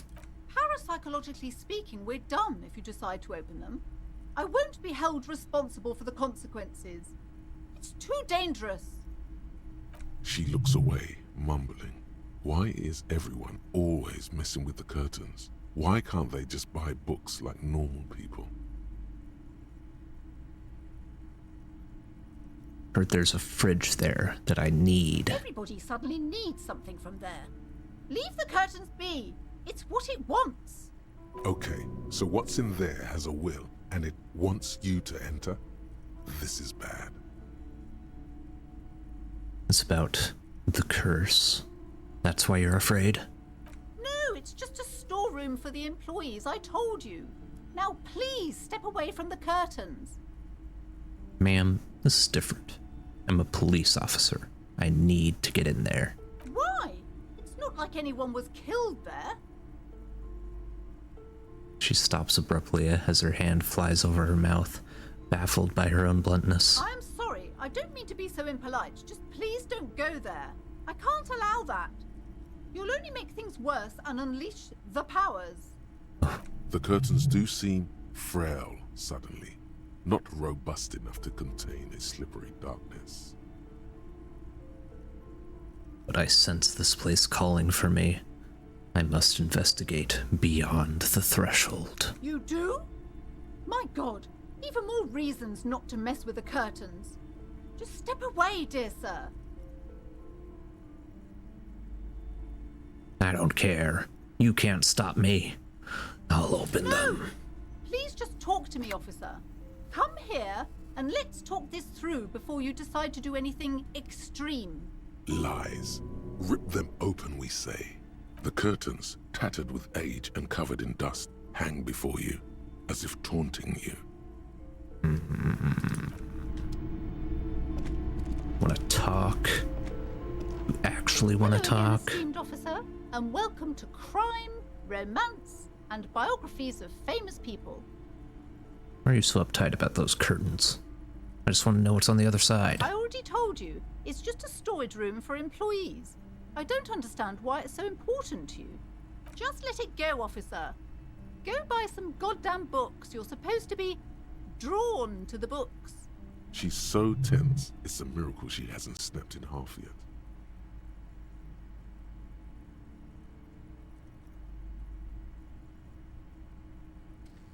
It's just a storage room. Why do you have that strange trinket on the curtains? It's just for decoration.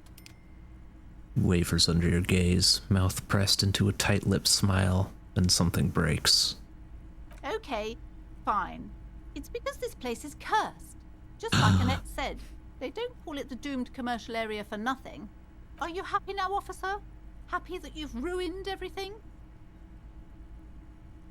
Closes her eyes and starts mumbling something to her pendant. Host of hosts, she prays. Guard me and my honest business venture from the curse that lurks behind the curtains. How does this curse manifest itself? The curse is so much worse than you could imagine. It's a disease, eating at the very foundation. A shiver runs through the woman, and she looks around the dimly lit store. It's the curse of financial distress, of ruin and bankruptcy. Oh, God.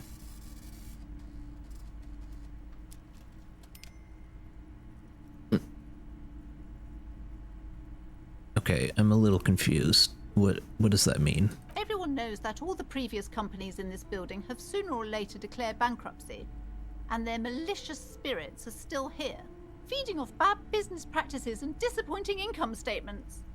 There's something wrong with this building, I can tell you. Ever since I arrived, I've sensed an eerie lingering presence, as if I was unwanted here. Why didn't you just tell me right away it's a curse? It's not good to talk about the curse, not in detail. The negativism, it's dangerous. Talking about the void wraiths angers them. Such wraiths may prove a formidable enemy. Suit up. Sought help from anyone? Yes, I've contacted numerous parapsychologists, and even a pair of Simonese mediators. They provided me with the wards. Nods at the strange cage-like trinket on the curtains. The wards help to keep the doom at bay and protect us against the darkness that lies further in the building, even though now I fear it's not enough. Is your pendant part of the wards as well? Oh, this? No, it's a special Himian amulet, blessed by desert pygmy shamans, with a spell of compulsion. It's to compel people to buy books. There are numerous spells cast throughout the store. I had the books anointed with a different inducement spell, for example. It's guaranteed to boost sales 15%.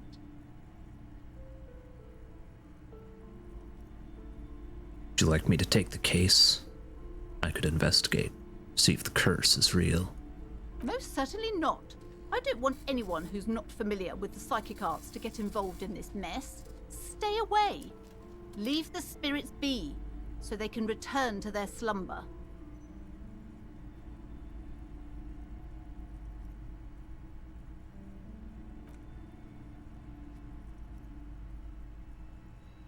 Convince her to let you investigate the doomed commercial area. Slither up to her, you silver-tongued fiend. Show her what world-class perfidy looks like. Ma'am, I came here to help. I've handled paranatural situations before. Are you sure? Don't think I haven't seen charlatans before. I've returned from the void. A paradetective from a long line of paradetectives. You're no paradetective. You look nothing like one. And you're clearly a drinker. Pardon me for being so blunt, but... Hey now, hey. You need the booze to focus, alright? The lieutenant keeps his usual stony calm. He silently picks out his notebook. I admit, I've had my share of drinks, but only because the spectral realm is parapsychologically taxing. How do you know all this? Here we go. I am the Void Revenant. I have the powers to debad all the bad energies. I should have realized. A pattern lies within the fabric. The hand of fate guides us. Our meeting couldn't have been mere chance. But I am not the only one at risk. I have to think of my daughter. You are certain you can help us? Keep us safe? I can't allow any collateral damage to hit us. Just ask my partner, Kim. He'll vouch for me. Oh, The lieutenant mumbles in minor confusion. He has not been listening closely enough. You've put him on the spot. Certainly so, ma'am. I can assure you my partner is eminent in this particular field. If you promise, good officer, then you might be our last hope. Do you swear it? Hand on your heart. On my honor. Thank you, sir. There's one more thing I haven't told you about yet. The entity. Do not act surprised. You know of these things, sire. Of course. The entity. For I have sensed its presence. You have? The entity takes the form of a woman, a witch probably. I've suspected that she must be connected to the curse ever since I first saw her. Did you know that she lives inside the chimney? Chimney. The passage between heaven and hell. Of course. Yes, that chimney is part of the building's central furnace, and it's enormous. She has barricaded herself behind some metal security curtains. God knows what she's doing there. Some unnatural magic, I assume. You should go find the entity and ask what happened to all the companies in the building. What is the source of this curse? Here's the key to the warded door behind the curtains. Take it. Oh, and please do return to me after you've looked round. I'm quite anxious to know what she has to say about the curse. What you discover in there. Unbelievable darkness and ruin. What you discover? A demonic refrigerator. Perhaps the fridge will be the source of the curse. Farewell.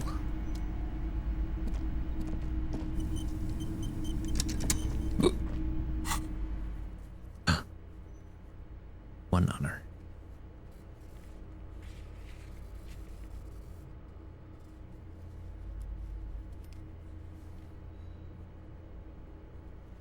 Dang. You did one boring cop thing. A stain on my record.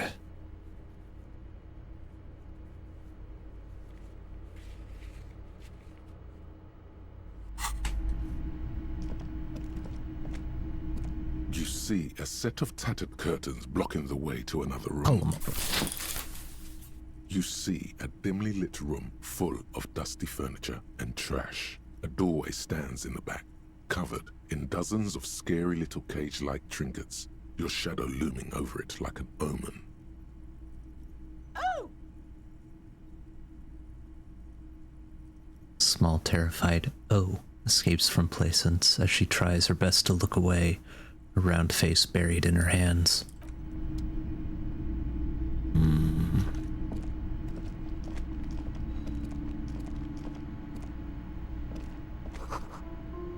Ghostly silhouette of hairdryers. Vaguely androgynous portrait of a man. A heavy door with a missing handle stands before you, covered in dozens, if not hundreds, of little oddly shaped trinkets and charms. It appears to be locked.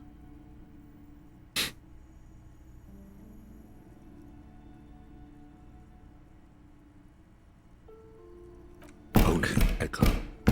No one is there. A hollowed out, dark echo. Unlock the door with the key. After exerting some force, you manage to turn the key. It's eerily silent. The door slides slightly open, letting a draft of cold air into the room. You feel the tiny hairs on the back of your neck rise up, as if someone's standing right behind you. An uneasy knot forms in the pit of your stomach. Touch the back of your neck. What is this feeling? Outside, the wind howls in from across the bay. The building at Rue de Saint-Ghislain stands like a matchbox on its side, with men inside like little wooden sticks ready to catch fire. A panicking woman squeezes the pendant around her neck until it leaves a mark inside her palm. A man, a few meters away, stands frozen with a key in his hand. Somewhere inside, a spider is spinning its web. Kim, maybe you should go first. Detective, you're the one in charge. You're right. Open the door and enter.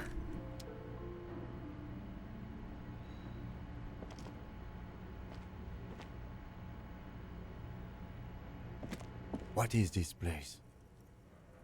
Lieutenant stares at the dusty training equipment.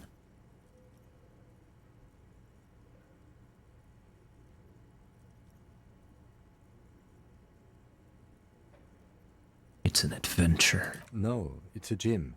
Though it looks like no one's been here in ages. I doubt the electricity still works. Good thing we have a flashlight on us. Some specks of dust shimmer in a faint beam of daylight falling from the window. Other than that, the room is dark. An eerie feeling rises in your chest. What if there's a reason why no one's been in here for ages? Yes, because it's closed. No need to look for supernatural explanations where a banal one will do. Now let's move on, shall we? Okay. But I think we pick this up later.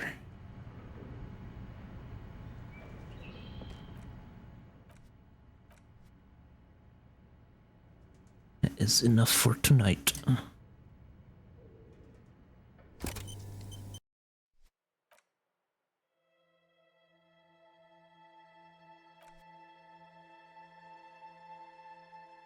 Continue the supernatural investigation another time.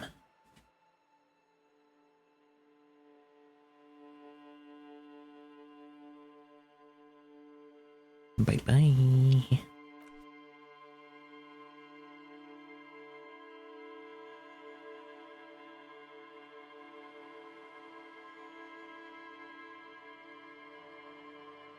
Thanks for watching.